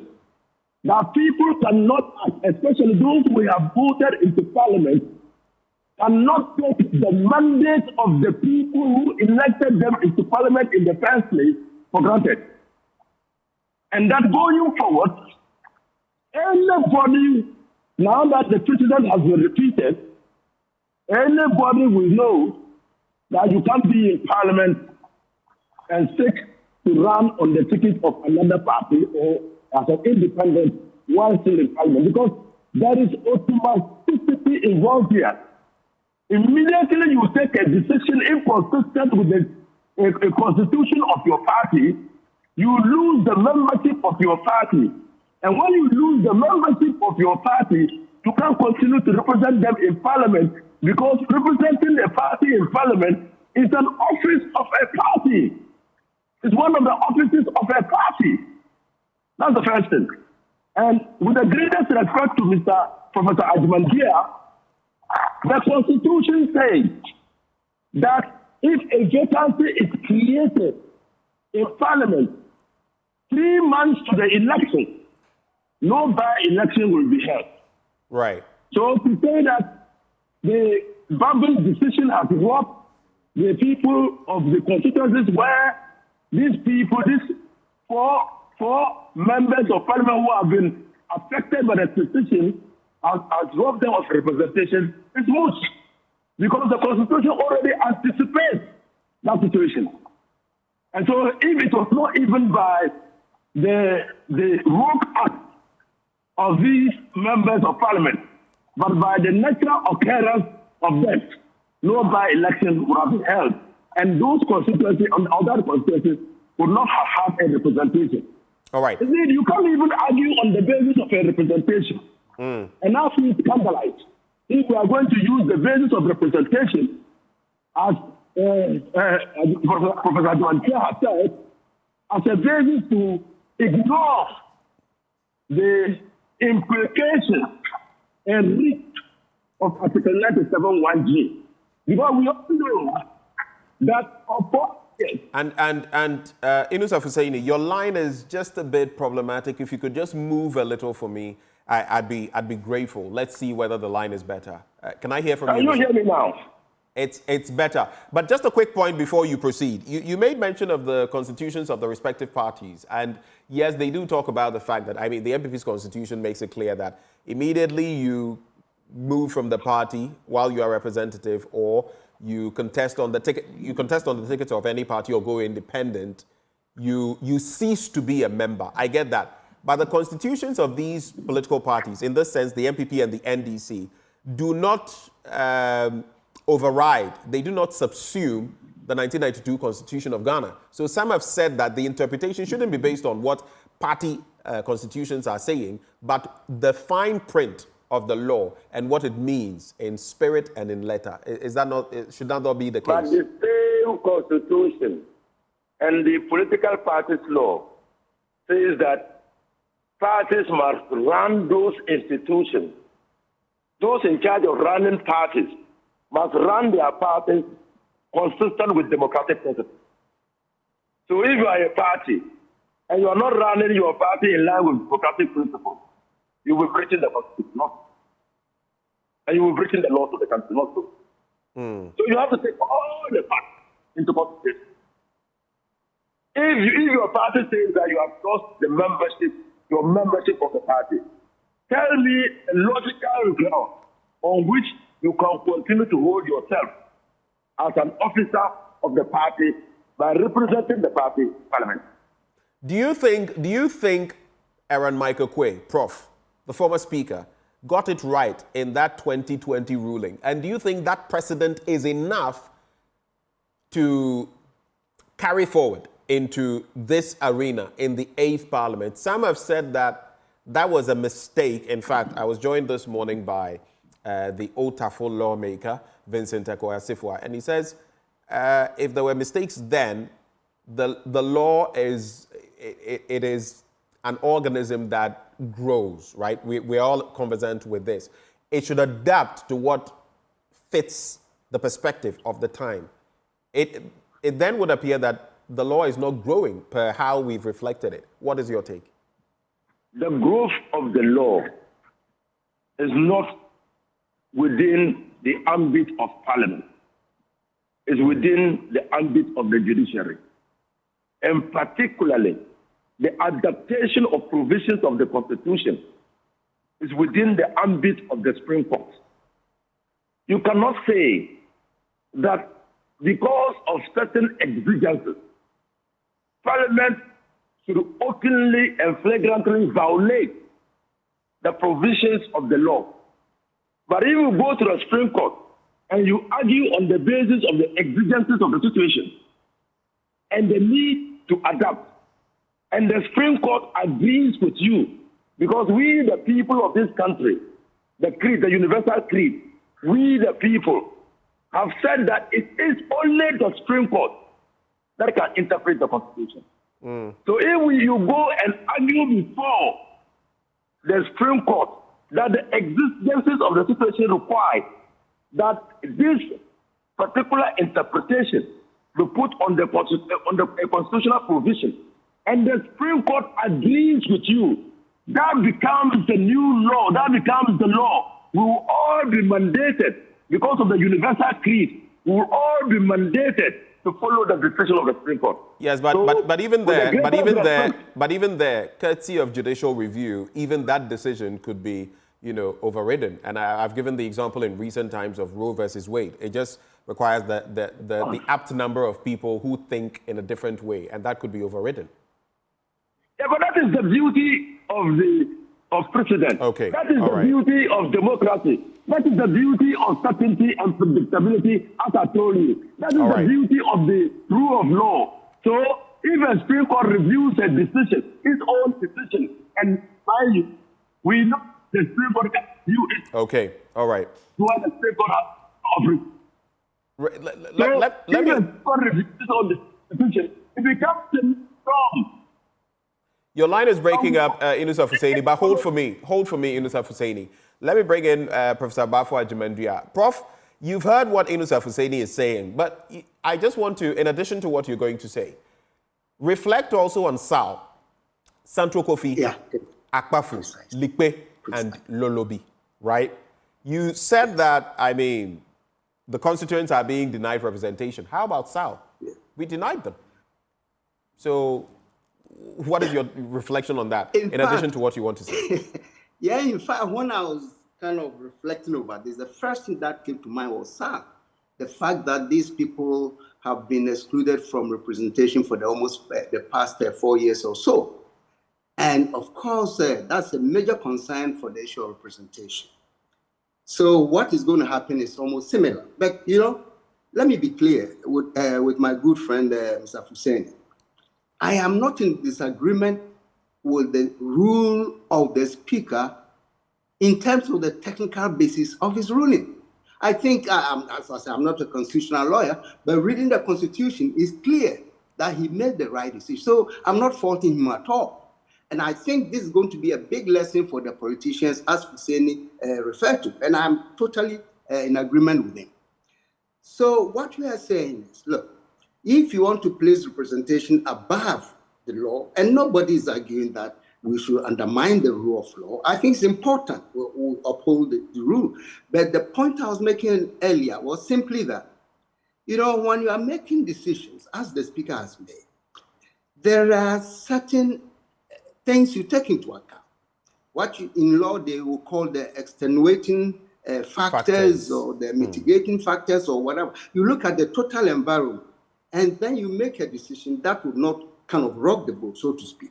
That is not to undermine the rule of law. In fact, there have been many instances where judges have made decisions, not strictly on the technicality of the law, but looking at the larger environment, they'll make a certain decision in order to maintain some sense of stability. I'm not saying this particular rule is going to upset the whole nation, no. But look, Hussaini also made a point about the Constitution addressing the issue of representation, that 3 months after you are vacated, there will be by-election. In this particular case, why is the 3 months? The 3 months not available for the constituents to elect. Right. So looking at this, it becomes kind of very interesting issue. And I'm happy that this issue has come. It's a challenge to our democracy, and that is how you build up your democracy. So I'm not worried about the decision, but I was taking into larger account what really are the consequences of this. Now the new minority wants to go to the Supreme Court. I don't know how long it's going to take the court to make a ruling, because traditionally, you know, with drag issues, in this case, maybe the Chief Justice would decide to make an emergency meeting and all. Nonetheless, the fact is that, like the SAL that you referred to, these 4 constituencies will not have a representation for the rest of the 9th Parliament. That was a concern for me. But, you know, I guess we will find a way to deal with that as we go along. All right. Let me bring in Dr. Rashid Draman. The former majority leader, now minority leader, Alexander Afenyo-Markin, has said that this will bring some confusion to Parliament. Of course, we are not certain how this will impact government business. How exactly, from your experience of following Parliament, will this impact the House, and what do you forecast that can be done between the new majority and the new minority to ensure that government business still continues? Yes, so Benjamin, no matter how you cut it, business is going to suffer in Parliament. I mean, let's look at a number of perspectives. So first of all, government business, as we know it, because most of the business done in the House comes from government. So most of the bills, agreements and so on, certainly that's not going to come. We are fortunate today we are in a regime where private members can bring bills to the House. Just yesterday, I was part of a group who were looking at a private members' bill that is seeking to regulate how Parliament can play a role in international agreements and so on that come before the House. Parliament can continue to work on this. The new majority can continue to work on such businesses, which are private businesses. But the finality, the output of these would have to go to the President for assent. Under the circumstances, it will look like that's not going to happen because we have already seen in the last couple of months, even in one instance, the Office of the Presidency cease and desist from bringing this near my office. Yeah. We have seen another bill that was passed into law, a private member's bill about, I think, witchcraft or so, promoted by the Honorable Member for Medina. That has also not been signed. Right. What this is going to do to us is that if the new majority carries out any business and it gets to the doorstep of the President, we are likely not going to see anything done about those. On the other hand, yes. now the new minority would also likely not have its way. They have even said that they are boycotting Parliament. So what would that mean for government business from that angle? Yes, so what that would mean for government business is that until they come to the House, and let's first of all understand the conditions under which they will come to the House. That is after the Supreme Court gives a ruling, because they say they will come only after that determination. Now, however, the ruling, wherever the ruling goes, let's assume the status quo, the Speaker's ruling is upheld.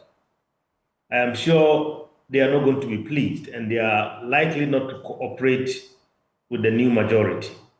If the Speaker's ruling is overturned by the court, the new majority group would have to revert to their old position, and I believe they will see it as a miscarriage of justice. They are not going to be happy.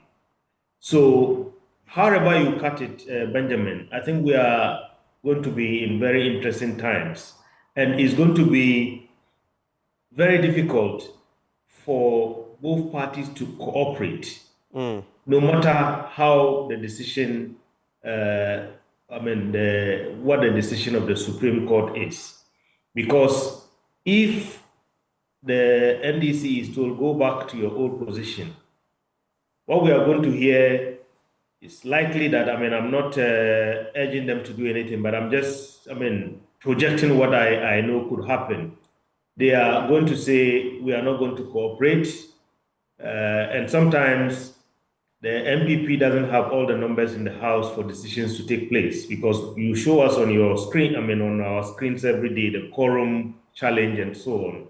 And it always takes some negotiation and some cooperation from the NDC to get some government business done.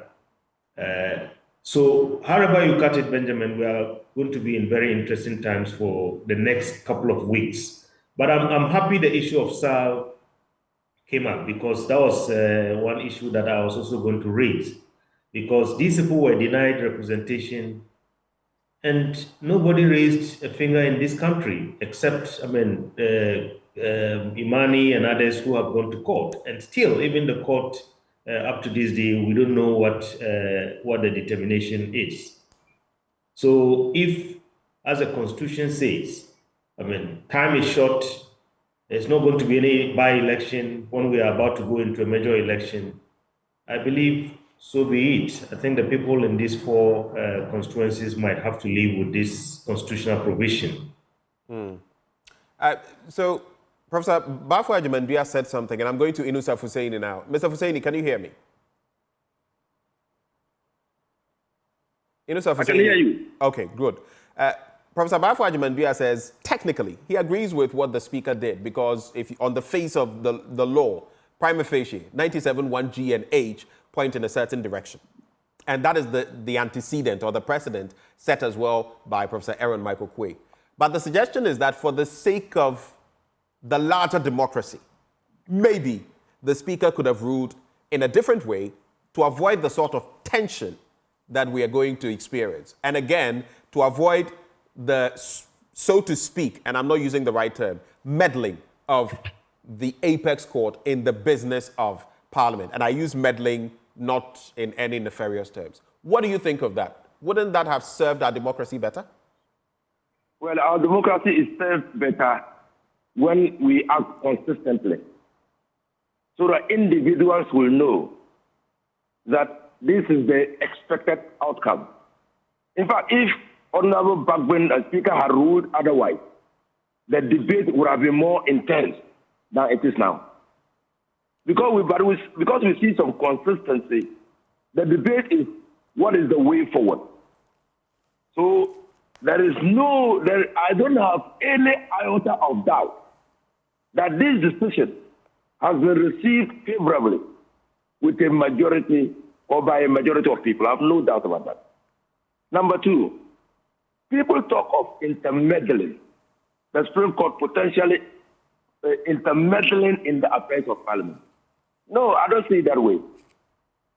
The Supreme Court has defined responsibility. Again, coming back to what I said earlier, in accordance with the rule of law.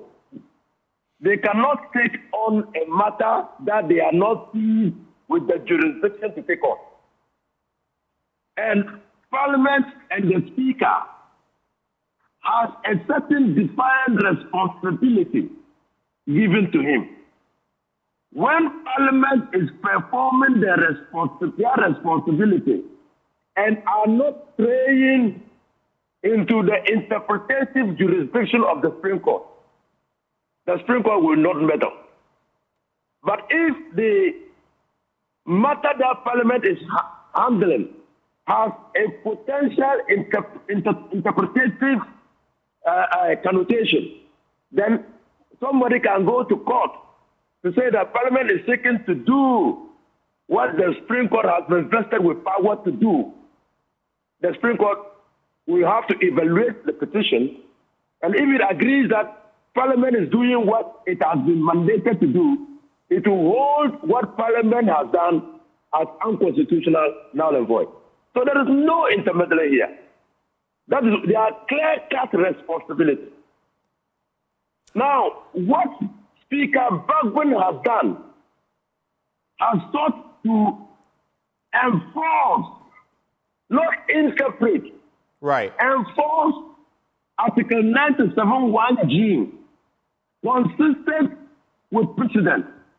His understanding of the implication of Article 97(1)(g), the conventions that have been developed in Parliament, and so on.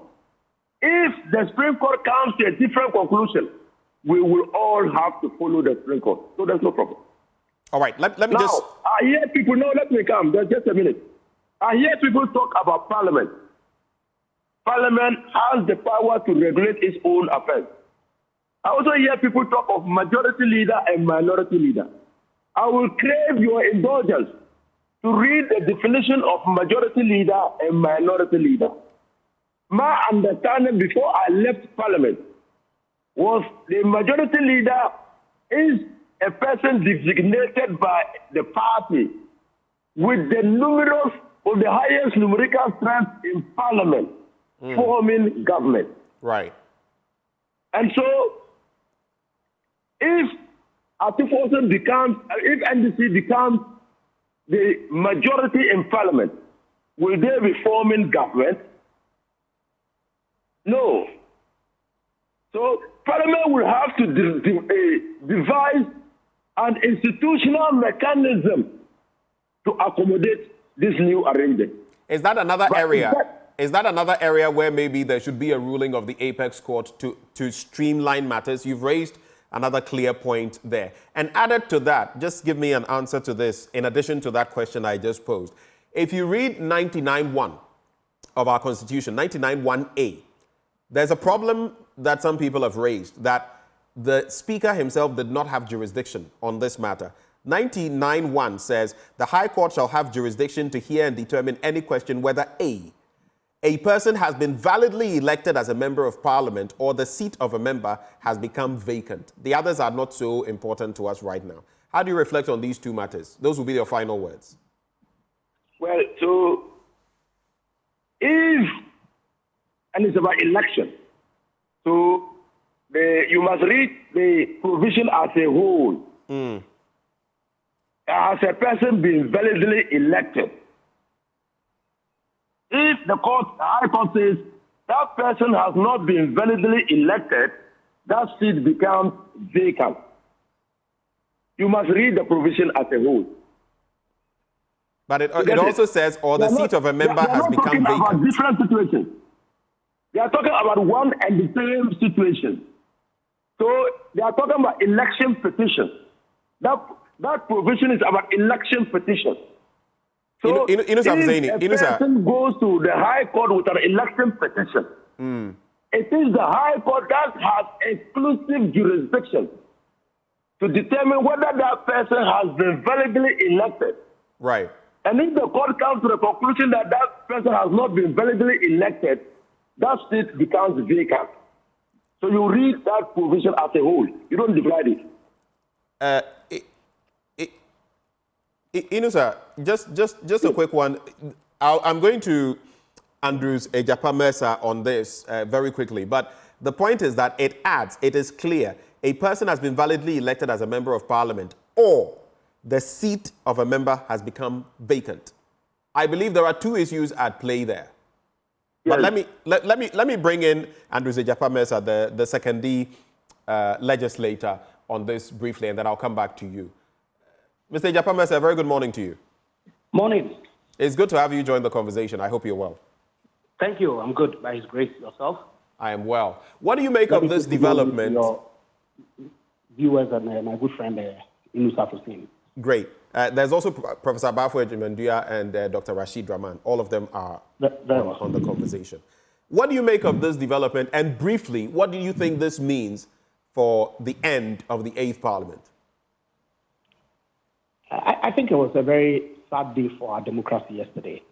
The Speaker, even though I haven't had the benefit of the entirety of his ruling, the substantive part really is the effect that by reason of the intention that has been expressed by these individuals to contest the 9th Parliament on the ticket, either sponsored or individually, by way of independent, by necessary implication, forfeit their seats in Parliament today, which really is the 8th Parliament. Really, it was baffling.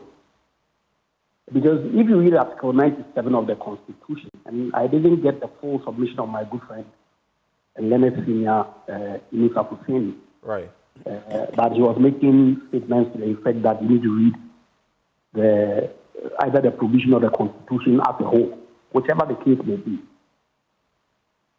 In the canons of constitutional interpretation, every student of constitutional law is very much aware that you need to construe the Constitution in a purposive manner, such that if the provisions in there are to be interpreted, you need to look at what the framers of the Constitution intended to achieve, and then make a construction to that effect. And in many events, whatever construction that you make should not lead to an absurdity, right?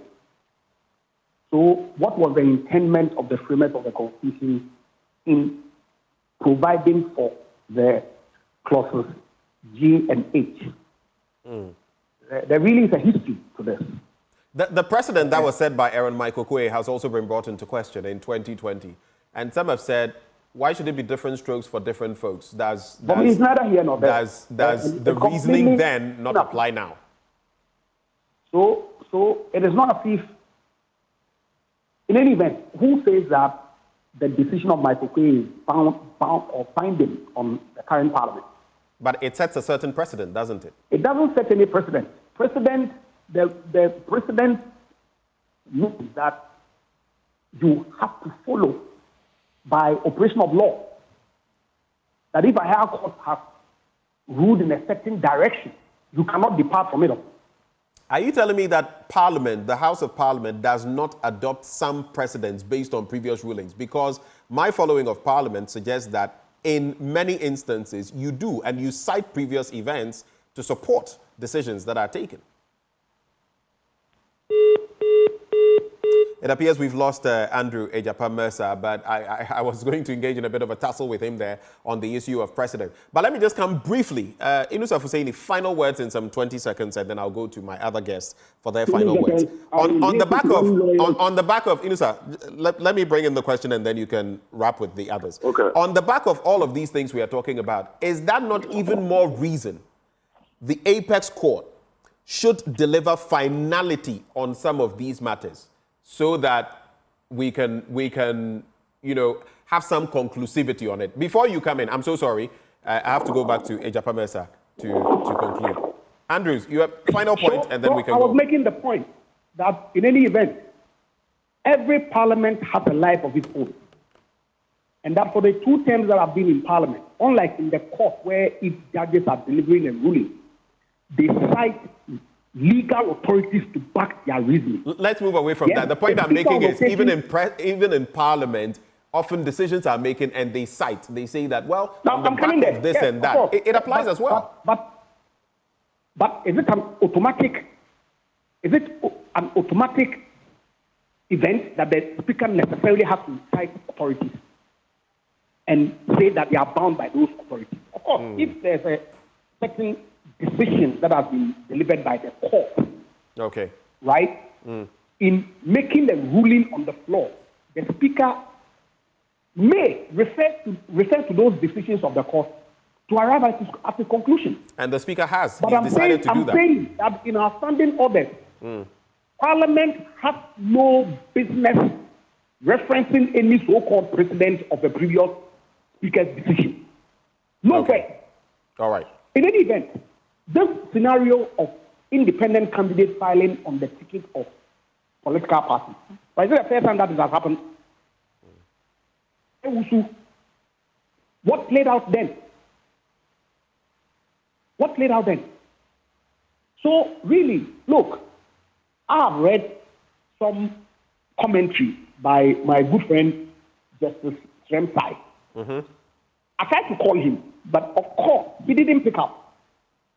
I'll give him the benefit of the doubt that he was probably engaged in some other activity at 6:30, hence he's not picking my call.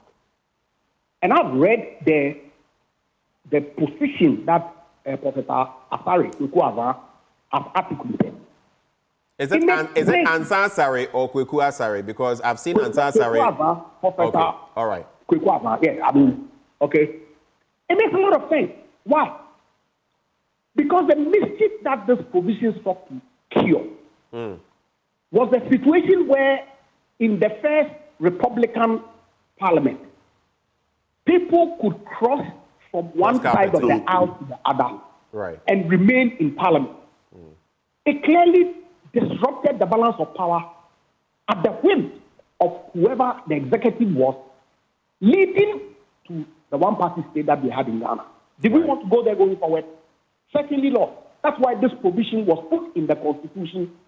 In fact, in the second, third, and fourth Republican Constitution, to ensure that during the tenure of a particular parliament, no individual would be allowed to cross carpet from one party to the other as an independent to a political party, or from a political party to an independent, just so that the balance of power that the people had mandated their MPs to go and carry out remain for the tenure of that parliament. So just give me a straight answer to this. We have to go. We have to go, unfortunately. But here is the case where, and you see, it's important to recognize that. Right. If it were possible for the life of the parliament to end before the processes leading to the election of members of parliament for the next parliament commence, right, this situation does not arise.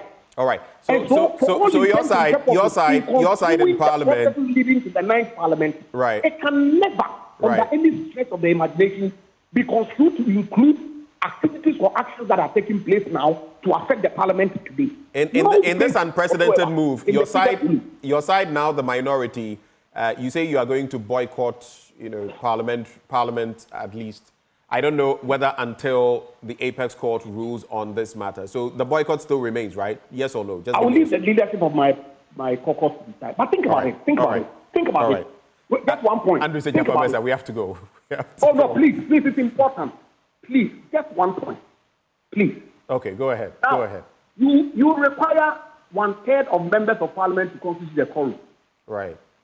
You require more than 1/2 of parliament to take a decision. This so-called majority that the NDC claim they are in is 136. How are they going to take any decision in parliament?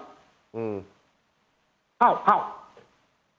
What if the idea is not to get any decision in parliament? It tells you the political mischief that they are seeking to disrupt important bills that have been laid to make the pre-SHS, for example, law, to pass the tax exemptions that is going to lead to job creation for our people.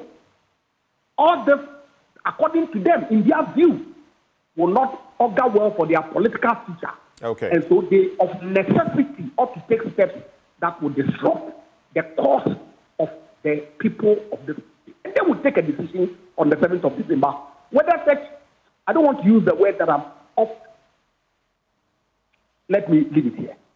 Thank you. Andrew Sejafamesa is the legislator for 2nd. He joined us with his thoughts. Inusa Fuseini, I know I've come to you so many times. Your quick thoughts, and then I'll go to Prof and Dr. Draman. Well, first of all, I started by saying that I hate it when lawyers, and second, to explain the jurisdiction of the court, the interpretative jurisdiction of the court, jump straight away to the purposive approach.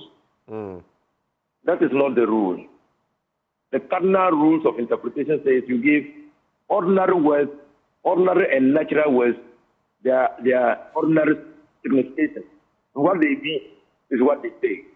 It is only when giving them that meaning will lead to an absurdity that you get a positive approach. That is why it's the point. And technically, must be. Inusa, move a bit. I am losing you. Move just a little. Move a little for me. So it is not the first rule of interpretation to use the purposive rule. It is not the first. Right. Secondly, the jurisdiction of the court, of the Supreme Court, is not raised by emotional outburst.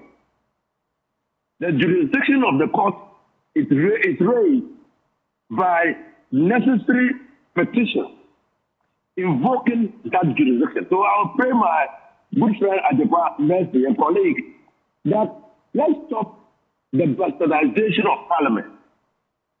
Nobody is saying that decision of Speaker is cast in diamond, gold, or silver. Go and take that decision.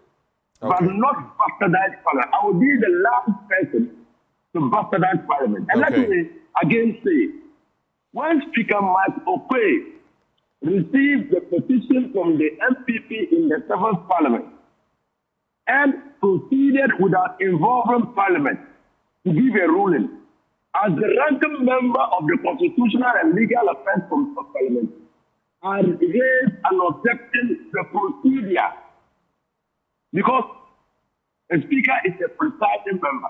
Right. What is the invoked? And it must be invoked on the floor of the House.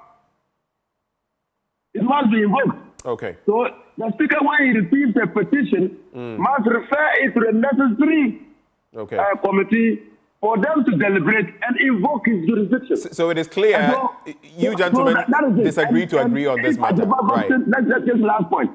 If Mercy Ajepa-Mercy had read the judgment or decision or ruling of Bagben, he would have noted that Bagben said he was not bound by the decision of Lycopay.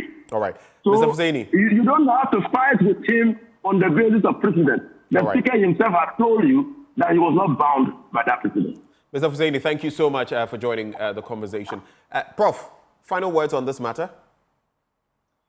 Well, with less than 2 months to go to the end of this parliament, I'm only hoping that the parliament will find a way, and I think my good friend Dramani has said it so well. It's doubtful whether the new opposition or the new majority, I should say, will be able to cooperate with government to execute government business. So let's hope that we will have a peaceful end to this parliament, and we'll start again when we have the election. But I can tell you, this is going to create some difficulty for governance in the coming weeks. Well, until the court rules, we'll still have to wait and see what that means. Dr. Rashid Rahman, you have the final word. Yes. So, Benjamin, I think 2 things. First of all, I hope that the Supreme Court would move very swiftly on this and bring finality to this matter. And I hope that, emotions do not continue to rise. As we are seeing from both sides. But I have no doubt that this is going to be a very big test for our democracy. And democracies, if we are truly a democracy, I believe we have the capacity to ride this storm. And democracies have mechanisms to regulate themselves. So I have no doubt that we'll find a solution to this, and hopefully cool heads will prevail, and then we'll go into this crucial election in one piece as a nation. Thank you so much, gentlemen, for having joined the conversation. We heard from Andrew Ajepa-Mercy, the second-D legislator. We heard from Inusah Hussaini, who himself has been a member of parliament representing Tamale Central. We had Professor Prof Agyeman-Duah, a United Nations advisor on governance, former United Nations advisor on governance. And we also had Dr. Rashid Rahman of the Africa Center for Parliamentary Affairs. All of them joining us on this conversation. But again, with only 50 days remaining until this year's presidential and parliamentary elections, there's still, well, a lot to dilate on as far as these topical matters are concerned. We'll be bringing you more conversations this morning on the AM show right after this. You want to stay for that.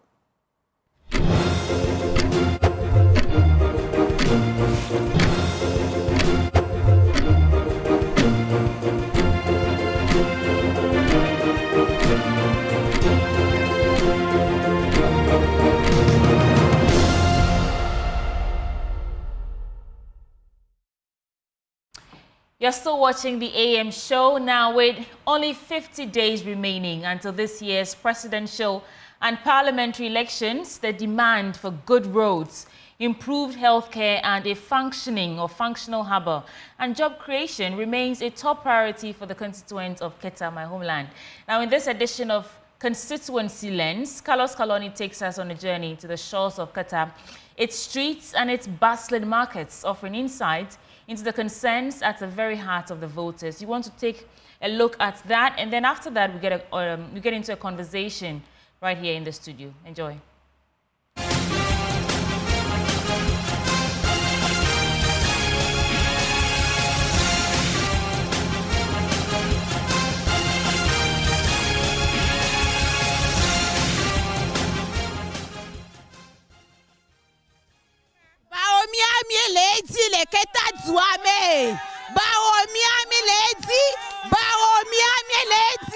Hello, welcome to the Keta constituency. In today's edition of Your Constituency Watch, we are gauging the minds of constituents.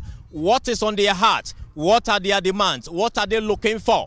What are the things they want to see before they vote in this election? We're also speaking to the aspirants. What solutions are they bringing on board? What have they been able to do for this particular constituency, for which reason they want to go to parliament?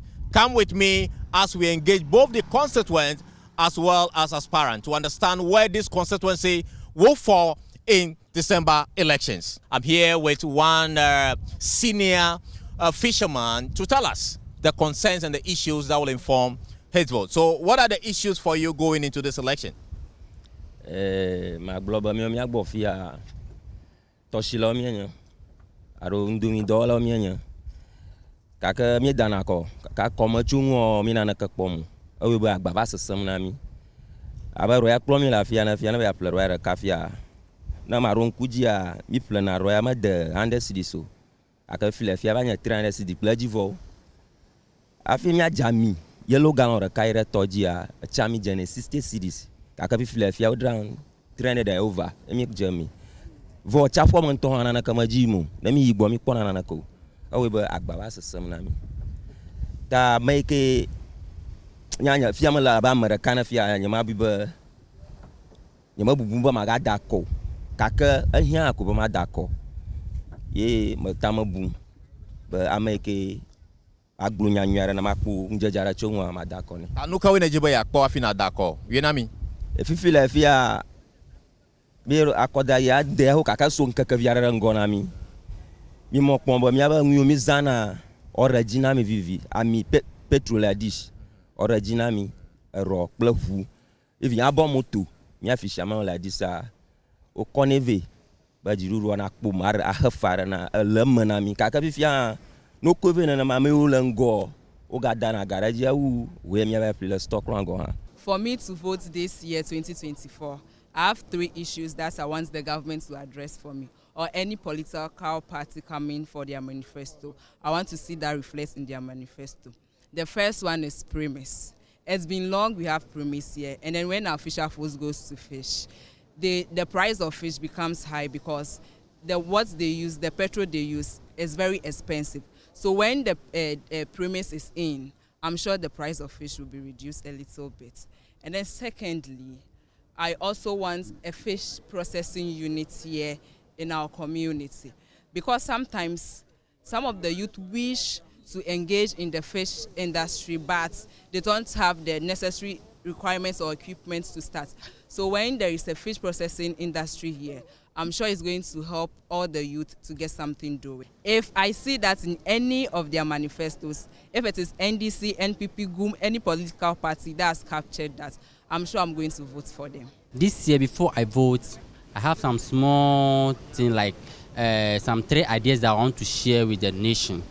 And one, I want our leaders to get in mind that we, the youth in this country, are the head of the state. So if they come, or any MP or any political party that will come on this year 2024 election, I want us to see through their manifesto that they have good idea for we the youth. Because we the youth, we cannot vote, and at the end of the day or at the end of the year, we are not seeing anything from them. And secondly, I want to ask our leaders again that we, the Keta municipality or Keta constituency, are we part of this team? So the reason why I ask that is, like we the Keta people, if anything that come like slots and other things, we are not among. Most of them are Asante region, northern region, and other parts. But we the Keta people too, we are well to do. But they forget us. So before me, Nicholas here, vote for any party, I have to see through their manifesto that this year or the next year, if they come on power, they are going to help we the voters, like especially the Keta municipality people, so that we get something to do.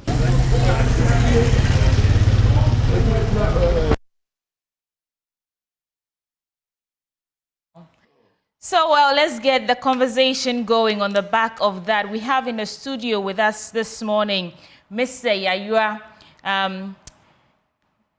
Kwashikwau, who is representing the LPG, looking for the bid to represent the people of Keta in the next government. And we also have Mr. Gakpe from the side of the NDC. Miawezoin. Yes, what I mean. Keta tofo. Keta tofo. Odogbanami. Yeah, well, we are taking you away because we are all from Keta. But the thing is, your people are saying some things, and we want to get into what you intend to do about it. But first of all, I want to ask you, why do you think the people of Keta should give you, Yaira Kwashikwawu, the bid to represent them in the next government? Okay. Let me say good morning to viewers, especially to the Keta constituency. Yeah. The reason why I feel I want to be there and represent them is a lot has gone on for so long, I mean, for so many years, from Rollins' time up to now. We need somebody who can lobby, who can speak on their behalf, who can help listen to their demands or help them solve their problem. And I think I am okay, I am reliable, I can lobby, I can project their needs and get solution for it. That is why I decided to go for this position. So you think it's about finding the right person who can lobby for the people of Keta. Mr. Gakwe, what about you? Thank you very much, and good morning to your viewers, listeners.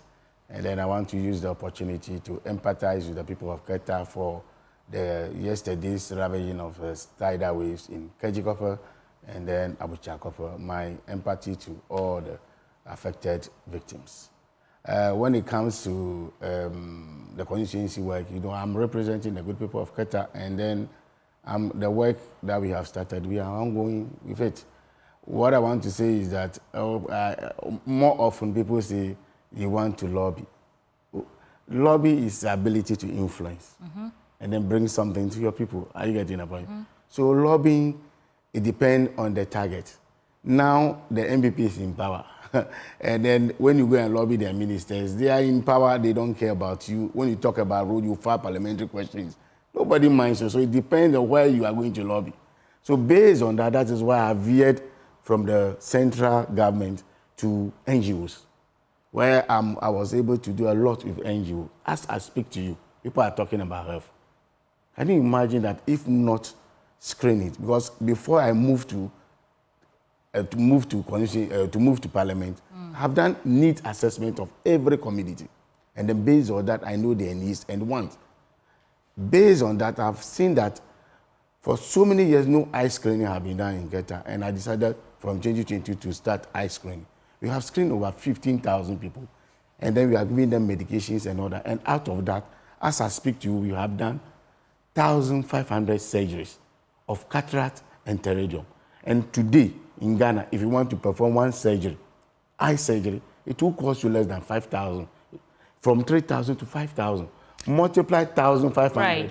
Then these are the things that you want to do. But I want you have done, yes. Right. But I want us to focus on the issues that are coming out right now, based on the things that the people are looking for before they can give you the bid to lead them. They're talking about good roads. Yes. The woman was talking about premix fuel. Yeah, premix fuel. Talking about, you know, better conditions of work for fishermen and all that. Keta is a fishing community. Yes, sir. What have you done as an individual, as a citizen, person in that land, first to observe these challenges, a way to intervene, and then what is your plan to actually help them get these needs? Yes, so as I speak to you, you know I'm a member of Agri-Food and Cocoa Affairs, the Parliamentary Select Committee, and our committee have oversight responsibility of Fisheries Ministry and Ministry of Agri. And based on that, because I'm a member of that committee, I use that committee as a platform to influence whoever matters in terms of premise fuel. Formerly, premise fuel have not been going to the constituency. So the fisher folks have to call me. I have to talk to the premise secretariat, and then they have to, send this premise to the constituency. So I've been doing that. But the only problem is that when the fuel goes to the constituency, the right people who are supposed to actually get those who are really going into fishing, sometimes, you know, diversion of premise fuel, sometimes not selling to the right people. Sometimes people buy and then resell to the people. These are challenges. And then, in addition to that, I was able to lobby the Ministry of Fisheries to get above motors for our people. But the problem persists. Let me come to Yayira now. Yayira, what is your plan for your constituency towards these demands that they're making? Okay, I think the right thing must be done. My brother he was just talking about how he lobbied for the premix to get to our people down there. I think something is wrong somewhere from the top. Okay, I think the best thing for us to do is they should have a center where the premix will come from Accra straight to the center. No curve, no bend. You understand? Then anybody who wants to buy should go to the center and buy it. But he is saying that the premise come to the center and it goes to the wrong people. Why should that happen? It means somebody is not doing his work. What is your assessment of the current member of parliament for Kete constituency? About my brother sitting here? Okay. To me, you're obviously criticizing that there's a gap in what he is doing. So what's the assessment? Okay, to me, listen to the constituency and me, my view. I think he has done what he said he has done, but he can do more than that by listening to the people, make sure they have what it takes to get what they want. You get it? So you're seeking to unseat him because you think that he hasn't done enough for the people of Keta constituency? Yeah, let me say so. Okay. I think. So good. So I'm getting to a point. So now I want to circle back to the question I asked you. Giving you the mandate, what are you going to do differently? Okay, what I'm going to do different is I'm going to make sure what our people need in terms of, let's say, the fisher folks. Okay, they need premix. They need abomoto. Okay? You know, because of what is going on there, they don't have money to facilitate these things. We need to help them achieve that. So what I'm going to do is I'll seek to it that I get the right people in authority or in my camp. They will make sure that the right thing is done. Okay? I will personally make sure that. Mr. Jolly. Yes, you know. Your should I say opponent is seeking to unseat you because he says obviously there are some gaps in what you're doing and he wants to do better than you. Oh, thank you very much. The people are also talking specifically about specific things. Yes. And you've already elaborated on what you have done. Yes. And I like that you say there's eye care problem. You said, something that you've identified that needs attention. Yes. But how can the people of Keta constituency trust you to keep you in office if there are still gaps in the needs and their needs not being met? Yeah, thank you very much. This is an opposition MP, member of parliament. And this is the first time being in parliament in opposition. It's not NDC that is in power. So that is why we are asking everybody to vote for NDC this time. Because under our manifesto, we have outlined certain interventions that we are going to give Keta people. We can argue that in terms of power, you are in power as the individual representing. Yes, you are in power. So people must understand the role and responsibility of member of parliament. You see, premise is a central government that gives premise. And then premise is governed by law. It's an act. And those committees formed by an act. You can't intervene. Are you getting the point? Because the government in power have actually used the law to establish premise committees. And the premise committees have centers. For instance, when you go to KG, we have Abu Chakopo, we have a center. We have Vuja, we have a center. Hovi, we have a center. Blekusu, we have Nukbe Sekot, Tekopo, we have. And then all those places are the premise outlets. Because of that, that is why as a committee I have advocated for mechanization, automation of premise forward, where fisher folks can be given a card, let's say like ATM card, where the quota, based on the canoe you use, a quota will be given to you to eliminate the middlemen. Because they already go with the yellow gallon, go and buy this fuel and hoard them, later on add some profit on it before selling to the fisher folk. We need to eliminate that. And that one can be done because there is political influence in that committee.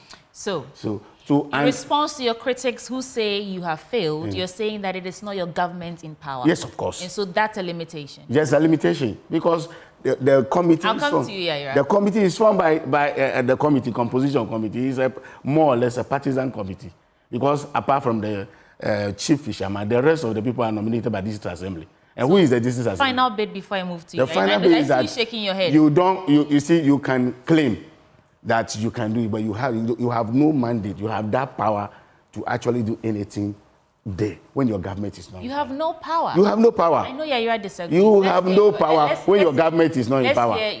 Because it's governed by law. Please hold for me, Yaira. He says he has no power. He has power. He has power.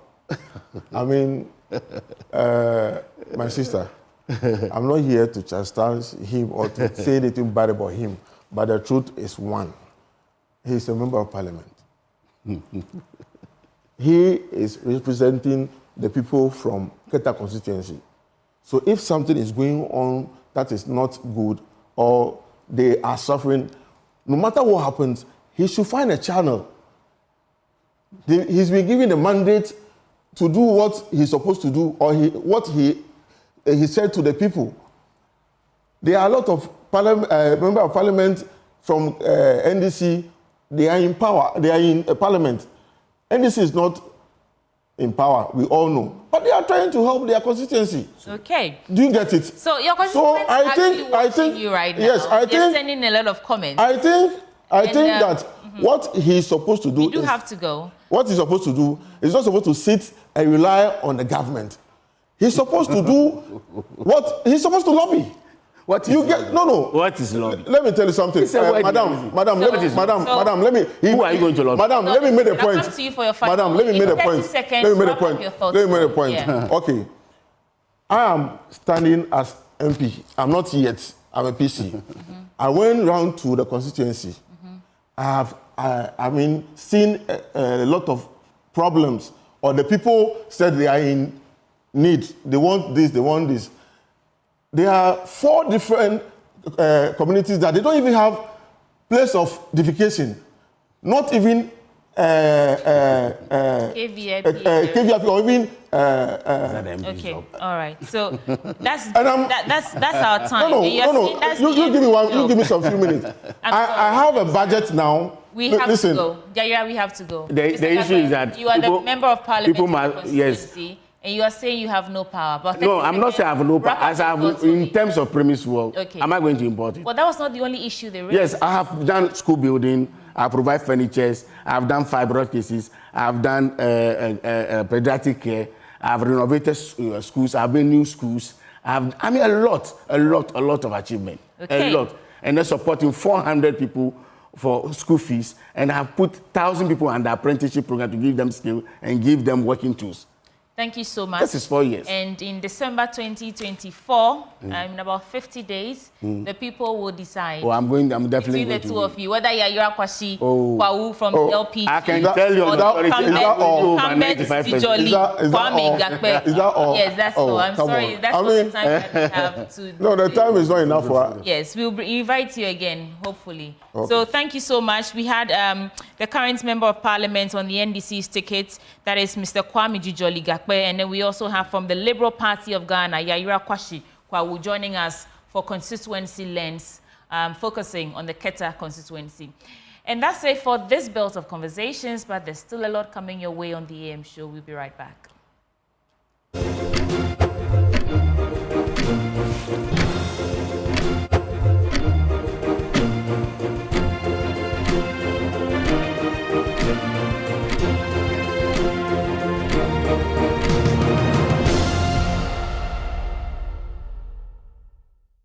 Welcome back. Now let's talk about rabies prevention campaign. And in the studio with me this morning is Dr. Benjamin Kisi-Sasso. Doc, welcome to the program. Thank you very much. Why is it even important for us to have this conversation on rabies prevention today? Great. Because it's claiming lives. And if there's a disease that is vaccine preventable, why don't we do so? 2 things. Rabies is 100% fatal, or we say deadly, once signs and symptoms develop.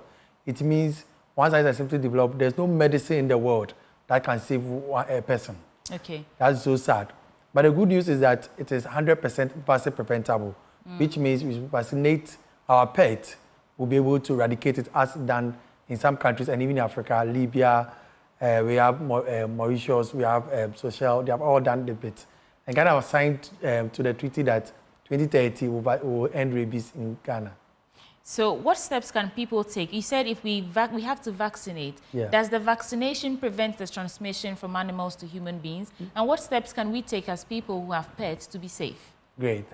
So the vaccination, when it's done, will not let even the animals will have it. Right. So when we talk about rabies, many people get it wrong. Think about not even only pet at all. No. They were in the wild. We have brought them to the home to be domesticated. And once they are in, it is good for us to take care of them.